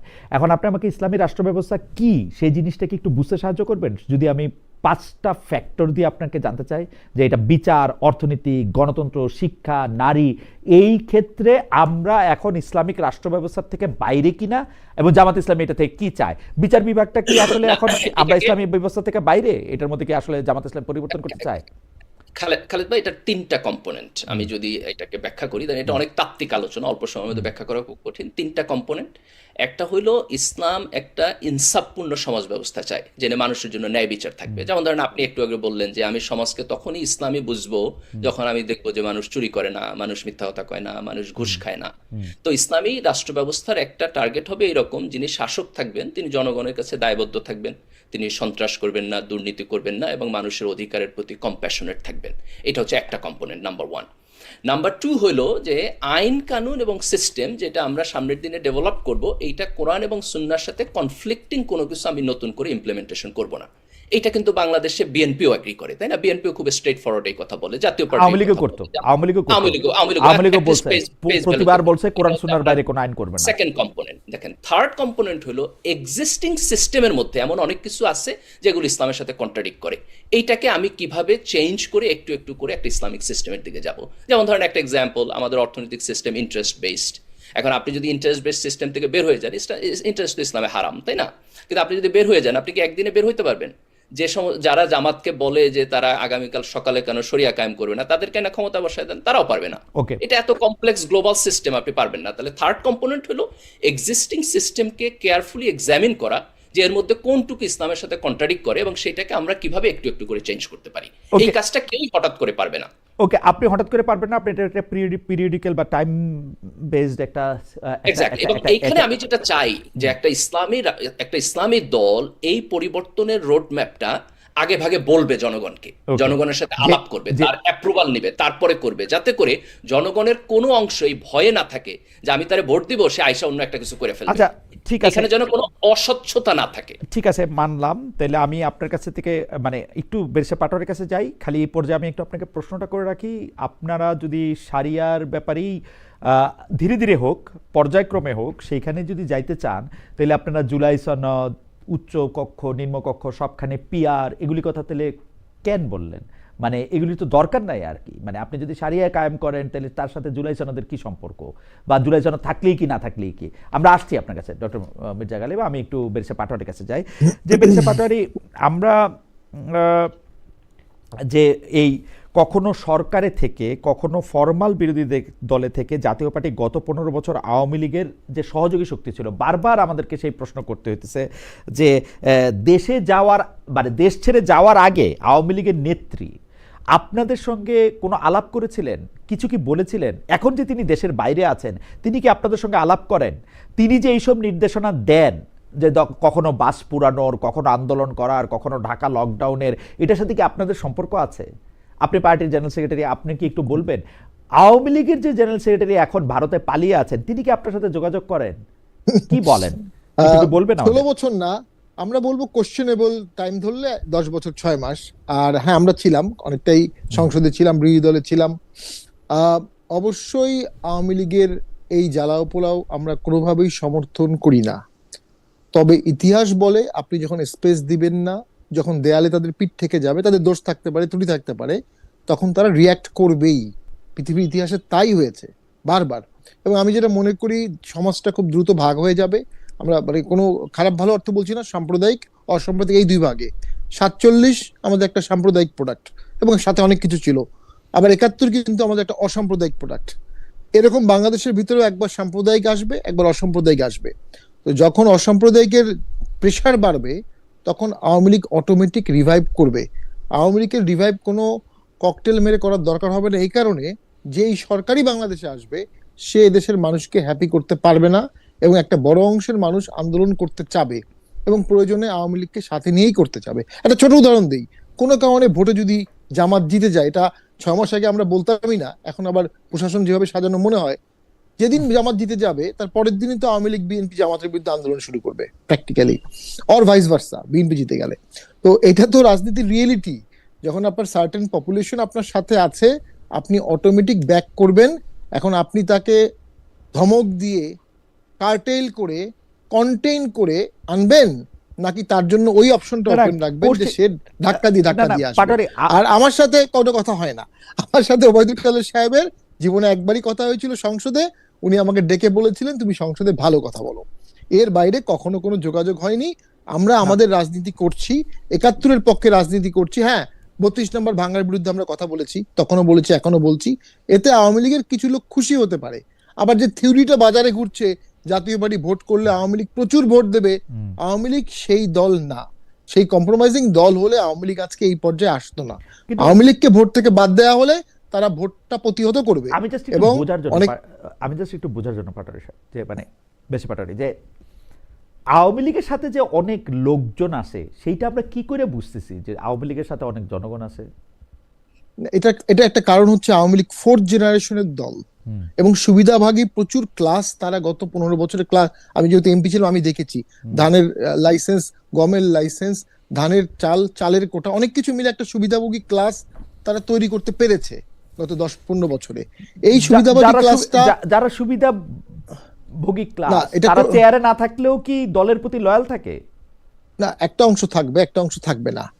আবার বর্তমান সরকার যে বেটার কিছু দিতে পারছে, বিশাল একটা অসাধারণ সিঙ্গাপুর মালয়েশিয়া করছে, যদি বর্তমান সরকার সিঙ্গাপুর মালয়েশিয়া করতে পারতো, মানুষ সব দল ভুলে এই সরকারকেই করতো। যেহেতু বর্তমান সরকারও ফেইল্ড, সামনেরটাও বিশাল কিছু করতে পারবে না, অটোমেটিক যার যার দলীয় রাজনীতি সেটা ফিরে আসবে, কম বেশি। যেহেতু কেউই এটাকে লিউকিয়াং এর মতো কিছু করতে পারবে না, অথবা মালয়েশিয়ার মতো করতে পারবে না, সেরকম কোনো সম্ভাবনা আমরা দেখি না। তাহলে আপনি মনে করতেছেন যে আওয়ামী লীগের একটা জনসমর্থন এখন রয়েছে, যে আওয়ামী লীগের জনসমর্থন আছে এখন কোনো একটা গোষ্ঠী বা কোনো একটা নেতার কথায় তার অবস্থান ঠিক করবেন, পরিবর্তন করবেন, এরকম মনে হচ্ছে? না, এতটা বলতে পারবো না আমরা, কারণ অনেকগুলো ডায়নামিক্স থেকে একটা তো স্বীকার করতে হবে, আওয়ামী লীগের পতন হয়েছে, আওয়ামী লীগ পালিয়েছে। এবং আমি আমি আমি আমি একটু এই অঞ্চলের যদি আমি রাজনৈতিক ইতিহাসগুলির দিকে যদি আপনাকে একটু তাকাইতে বলি, যে কংগ্রেস তো বিলুপ্ত আমি বলবো না, কিন্তু কংগ্রেসের তো অনেক দূর পর্যন্ত তাদের পতন হয়েছে। পশ্চিমবঙ্গের সিপিএম এর তো আমরা আসলে চিহ্ন সেই অর্থে দেখি না। পাকিস্তানের মধ্যেও আসলে আমরা ওই পার্টিটার নাম ভুলে গেলাম এখন, ওদের তো আসলে মুসলিম লীগ চলে গেছে, হ্যাঁ, মুসলিম লীগ নাই হয়ে গেছে। তাহলে এরা নাই হয়ে গেছে, আওয়ামী লীগ যে নাই হবে না, এটার কারণটা কি? এটা কেন নাই হবে না? হ্যাঁ, হতে পারে, যে কোনো দলই নাই হতে পারে। ওই যে জামাত যে নাই হলো না, জামাত তো টিকে গেল এত কিছুর পরেও, ফাঁসি দিল, জোর করে ফাঁসি দিল, আইন পরিবর্তন করে কাদের মোল্লাকে ফাঁসি দিল, কিন্তু জামাত তো বিশালভাবে টিকে গেল। জামাতের সাথে যদি ধর্মের এরকম একটা ওতপ্রোত বন্ধন না থাকতো, তাহলে জামাতের ব্যাপারেও অনেক সন্দেহ ছিল যে টিকতো কিনা। আমার ব্যক্তিগত আমি আপনার সাথে একমত। তবে কারণ বাংলাদেশের মানুষ জামায়াতের যত ডক্টর শফিকুর রহমান বা তার আগে যারা নেতৃবৃন্দ ছিলেন তাদের দেখে দলটা করেন আসলে জামায়াত কি বলতে চায়, ওই যে ইসলামী রাষ্ট্র শাসন ব্যবস্থার কথা বলতে চায়, সেই জন্য করেন না। পাশাপাশি ওই যে আওয়ামী লীগ ৭১ নিয়ে আসবে, ৭১ আছে, ৭১ এফেক্ট হবে, এই থিওরি আসবে, এই প্রোপাগান্ডা আসবে, এই ন্যারেটিভস আসবে। হ্যাঁ, যেমন খালেদ ভাই, আমি একটু একটা মিনিট বলি। পাটোয়ারি বলা হয়তো শেষ নাকি শেষ করবেন? আমি এখানে খুবই স্ট্রংলি ডিসএগ্রি করি, কারণ এই আলোচনা অ্যাজ ইফ যে ধরেন আওয়ামী লীগের একটা সরকার ছিল, সে হয়তো ছোটখাটো একটা আন্দোলনের মধ্য দিয়ে ক্ষমতাচ্যুত হয়েছে, আবার ফিরে আসবে, এরকম মনে হচ্ছে। কিন্তু মাঝখানে একটা গণ অভ্যুত্থান হয়ে গেছে, মাঝখানে আপনার 2000 লোককে তারা খুন করছে, তারা সবাই তরুণ, তাদের বয়স 15, 20, 25 বছর। আপনার 20-25 হাজার লোকের আহত করছে, হেলিকপ্টার দিয়ে গুলি করছে, ট্যাঙ্কের উপরে উঠাইয়া মেরে ফেলছে। এই তরুণ প্রজন্ম এই দেশে থাকবে আরো 40-50 বছর, যার বয়স এখন ধরেন যে 20 বছর, সে আরো 50 বছর এই দেশে থাকবে। সো আপনি আওয়ামী লীগকে জাস্ট একটা স্বাভাবিক প্রক্রিয়া চিন্তা করা, আমি মনে করি না যে doctor Kalim, that's doable। Doctor Kalim, এই 2000-এর হিসাবটা কি অগাস্ট 15 ইউএন এদের পর্যন্ত? কারণ হচ্ছে যে বাংলাদেশ আমি শুধু অগাস্টে যখন গণ অভ্যুত্থানটা হচ্ছে তখন 5 পর্যন্ত 5 পর্যন্ত আপনি 5 আগস্ট পর্যন্ত বলতেছেন, যেহেতু 2000 লোককে মারা হয়েছে, বহু লোককে পঙ্গু করা হয়েছে, সেহেতু এত সহজে আওয়ামী লীগ ফিরে আসবে বা আওয়ামী লীগকে নিয়ে এত সাধারণ আলোচনা করা যাবে বা স্বাভাবিক আলোচনা করা যাবে সেটা। আওয়ামী লীগ তো একটা জেনারেশনাল ট্রমা তৈরি করছে, আপনি তো এই জেনারেশনাল ট্রমাকে আন্ডারস্টিমেট করতে পারবেন কেন না, তাই না? আপনারা কেন আপনারা এটাকে শেখ হাসিনা এবং তার সরকারের বা মানে ইয়া করার ট্রমা আপনি বলতেছেন না, এটাকে আওয়ামী লীগের ট্রমা কেন বলতেছেন? মানে এটা আমি একটু বুঝতে চাই। দেখেন শেখ হাসিনা কে, সে তো আওয়ামী লীগের সভানেত্রী। না আমি শেখ হাসিনাকে কোট করি, তা আমাকে ছাড়া আওয়ামী লীগের সকল ব্যক্তিকে কেনা যায়, আমি আওয়ামী লীগ না। শুনেন, এগুলো রেটরিক কথাবার্তা, কিন্তু না, রেটরিক না তো। আপনি শেখ হাসিনা সর্বশেষ মন্ত্রিসভায় দেখেন, আওয়ামী লীগের পাবেন না কইজা। কেন আওয়ামী লীগ পাবেন না? শেখ হাসিনা বাংলাদেশ আওয়ামী লীগ না, এখানে তার যে আমি বলি না, আমি বলছি আওয়ামী লীগ না, প্রথম থেকে জয় বাংলা, আপনি দেখেন প্রথম সারির আওয়ামী লীগ না, আমি বলি প্রথম সারির আওয়ামী লীগ না, প্রথম সারির আওয়ামী লীগ না, বেসিসের উপর দাঁড়ায় আছে। হ্যাঁ, ধরেন জয় বাংলা স্লোগান কি ব্যবহার করে নাই এই ফ্যাসিবাদ তৈরি করার জন্য? ধানমন্ডি 32 কি তার সিম্বল ছিল না? মুক্তিযুদ্ধকে কি সে বিক্রি করে নাই? না, সেগুলিকে বিক্রি করছে, কিন্তু সেগুলি বিক্রি করছে, কিন্তু তার সেগুলি ব্যক্তি দায়, তার মন্ত্রিসভার তার যেই লোকজনগুলি, সেগুলি তার ব্যক্তি দায়। আমি তার বারবার বলতেছি, এর কোনোটাই সে করে নাই। এই কারণ কইরা একটা কাজও, যেমন ধরেন সংবিধানের কথা আমি বলি, সংবিধানে গুম খুনের কথা আছে। আর আওয়ামী লীগই তো আসলে, আপনি 32 নম্বরের কথা বলতেছেন, 32 নম্বরে যে লোকটা মারা গেছে সপরিবারে, সেই লোকটা আওয়ামী লীগ করতো না শেষ পর্যায়ে গিয়া, সে করতো আরেকটা দল, দেশে বাকশাল করতো আর কি। কিন্তু আচ্ছা, আপনি এই কথা বলেন খালেদ ভাই, আজকে পর্যন্ত আপনি আওয়ামী লীগের একজন নেতা পাইছেন যে বলছে যে শেখ হাসিনা আমার দলটারে শেষ করে ফেলছে? না, অনেক লোকরে আপনি চান্স দিলে বলবে এই কথা, আপনি তো চান্সই দিচ্ছেন না। আপনি তো আওয়ামী লীগের লোক, আপনি তো চান্সই দিচ্ছেন না। আপনি জিজ্ঞেস করে দেখেন, বহু লোক এই কথা বলছে, তার দল শেষ করে ফেলছে, তার দল যে শেষ হয়ে গেছে কারো না কারোর জন্য তো শেষ হয়েছে, শেখ হাসিনার জন্যই শেষ হয়েছে, সেই জন্য সে ফেরার, সেই জন্য সে মানুষের কাছে দাঁড়ে দাঁড়ে ঘুরে। তাদেরকে বলেন এটা বলতে, আরো বেশি বেশি বললে তখন আপনার দেখবেন মানুষের জনমত আপনি তারে মিনিমাম সুযোগটাও দিবেন না বলতে। কেমনে সে বিদেশে দেখা বলবে? সে তো কোনি খাবে আওয়ামী লীগের লোকের কাছে। বিচার হোক, অপেক্ষা করুক, বিচার হোক, বিচারের পরে আসবে রিকনসিডার। আমি তো ইনফাইনাইট টাইমের জন্য কখনোই বলি না যে আপনি এটাকে বন্ধ করে রাখবেন, কিন্তু আপনি এখনই দিবেন, আমি এটার কোনো মিনিং খুঁজে পাই না। না, এখনই দিবেন মানে আপনি তার রাজনীতিটা বন্ধ করে রাখবেন দল হিসাবে, তাকে দল বা দেশ বা একটা যে অপ্রাণবাচক জিনিস, সে তো আসলে মানে কোনো অপরাধ করতে পারে কিনা আমি ঠিক জানি না, মানে এইটাতে আমি কনভিন্স হতে পারি না। ধরেন শেখ হাসিনা সহ 100 লোক অপরাধ করতে পারে, কিন্তু একটা দল, একটা মার্কা অপরাধ করতে পারে, এটা আমি কনভিন্স হতে পারি না আসলে। পুরা দলে যখন আপনার মানে 3টা ইলেকশন কালেকটিভলি চুরি করে, তখন তো এটা দলের উপর বর্তায়, এই দায় দায়িত্ব তো আপনাকে নিতে হবে। ওয়েল, আমরা একটু ব্যারিস্টার পাটোয়ারি আপনার কাছে একটু জানতে চাই যে এইটার ক্ষেত্রে আসলে ডক্টর গালিবের অবস্থান, জামাতে ইসলামের অবস্থান এবং আরো অনেকের অবস্থান একদম স্পষ্ট যে তারা এইটাতেই বলতে পারবেন। আমি আপনার কাছে শেষ প্রসঙ্গে আসি। শেষ প্রসঙ্গটা এরকম হচ্ছে যে একটা টকশোতে, সাম্প্রতিক একটা টকশোতে হেফাজত নেতা খেলাফত মজলিসের প্রধান মাওলানা মামুনুল হক এক ধরনের স্বীকারোক্তির সুরে বলেছেন যে আওয়ামী লীগ রাজনীতির মাঠে থাকলে, নির্বাচনে থাকলে আওয়ামী লীগকে ঠেকাতে তিনি বা তার দল বিএনপিকে সমর্থন দেন, বিএনপির বিজয় কামনা করেন। এখন আওয়ামী লীগ না থাকে, তারা বিএনপির বিরুদ্ধে অবস্থান নিয়ে রাজনীতি করছেন। এখন 24-এর 5 আগস্ট থেকে জামায়াত যে বিএনপির বিরুদ্ধে মাঠে রাজনীতিতে সক্রিয়, সেটা একই কারণে কিনা, মানে বিএনপি এবং জামায়াতের রাজনীতিতে যে পার্থক্য, মত পার্থক্য, আলাদাকরণ, সেটা একই কারণে কিনা? আপনার কাছে এটা শুনে আমরা ডক্টর গালিবের কাছে শুনবো এবং অনুষ্ঠান শেষ প্রসঙ্গ যে এটা বিএনপি জামাতই বলতে পারো। তো আমার কাছে মনে হয় 17 বছর তারা নির্যাতিত ছিল, এবং নির্যাতিত দলের মধ্যে এত দ্রুত ডিফারেন্স হওয়ার কথা না, এটা আর্টিফিশিয়াল হতে পারে। আওয়ামী লীগকে যদি ব্যান করার প্রয়োজন হয় তাহলে ব্যান করে দিচ্ছেন না কেন কমপ্লিটলি? কারণ আওয়ামী লীগের ভোটারদের কাছে সবাই বলবে আমারে ভোট দাও, আমি ক্ষমতায় আসলে আওয়ামী লীগের ব্যান লিফট করব, এটা হবে আমার ধারণা, আমার অভিজ্ঞতায় বলে। এবং এটা বলছেও তারা অনেকে, আওয়ামী লীগের বিরুদ্ধে মামলা প্রত্যাহার করে নেব, কোনো মিথ্যা মামলা থাকবে না, এই সেই অনেক কিছু বলছে। ওইখানে একটা ভোটের রাজনীতি আছে। আমি মনে করি বিএনপি কিছুটা ফাঁদে পড়েছে। প্রথম কারণ হচ্ছে বিএনপির মতো একটা মধ্যপন্থার দলকে বিশুল এই হার্ড লাইনের জামাত বা হেফাজত সবাই কেন সমর্থন করত? একটা কারণেই করত, আওয়ামী লীগকে ঠেকাইতে বিএনপি ছাড়া কোনো বিকল্প নাই। I mean in terms of magnitude. যখনই আওয়ামী লীগ ব্যান হয়ে গেল, ভোটে বিএনপির গুরুত্ব কমে গেল সবার কাছে, এবং বিএনপিকে ওপেন গালি দেওয়া হলো। বিএনপি আস্তে আস্তে কিন্তু বেশ পলিটিক্যাল ফাঁদে পড়ে গেছে। আরেকটা কাজ যদি হয়ে যায়, জাতীয় পার্টিও ভোট করবে না বা বাদ দিয়ে দিলেন হোয়াট এভার, তখন বিএনপি আরো ফাঁদে পড়বে। তখন বাকি দু একটা দল বলবে আমরা ভোটে যাব না যদি আমাদের এই না দাও। তখন বিএনপি বাধ্য হবে তা শুনতে। বিএনপির কাছে মনে হচ্ছে কোন রকম একটা ভোট করতে পারলেই বিশাল কিছু হয়ে যাবে। আমি এখন সন্দেহ করি কোন রকম একটা ভোট করতে পারলে বিএনপির জন্য বিশাল কিছু হবে।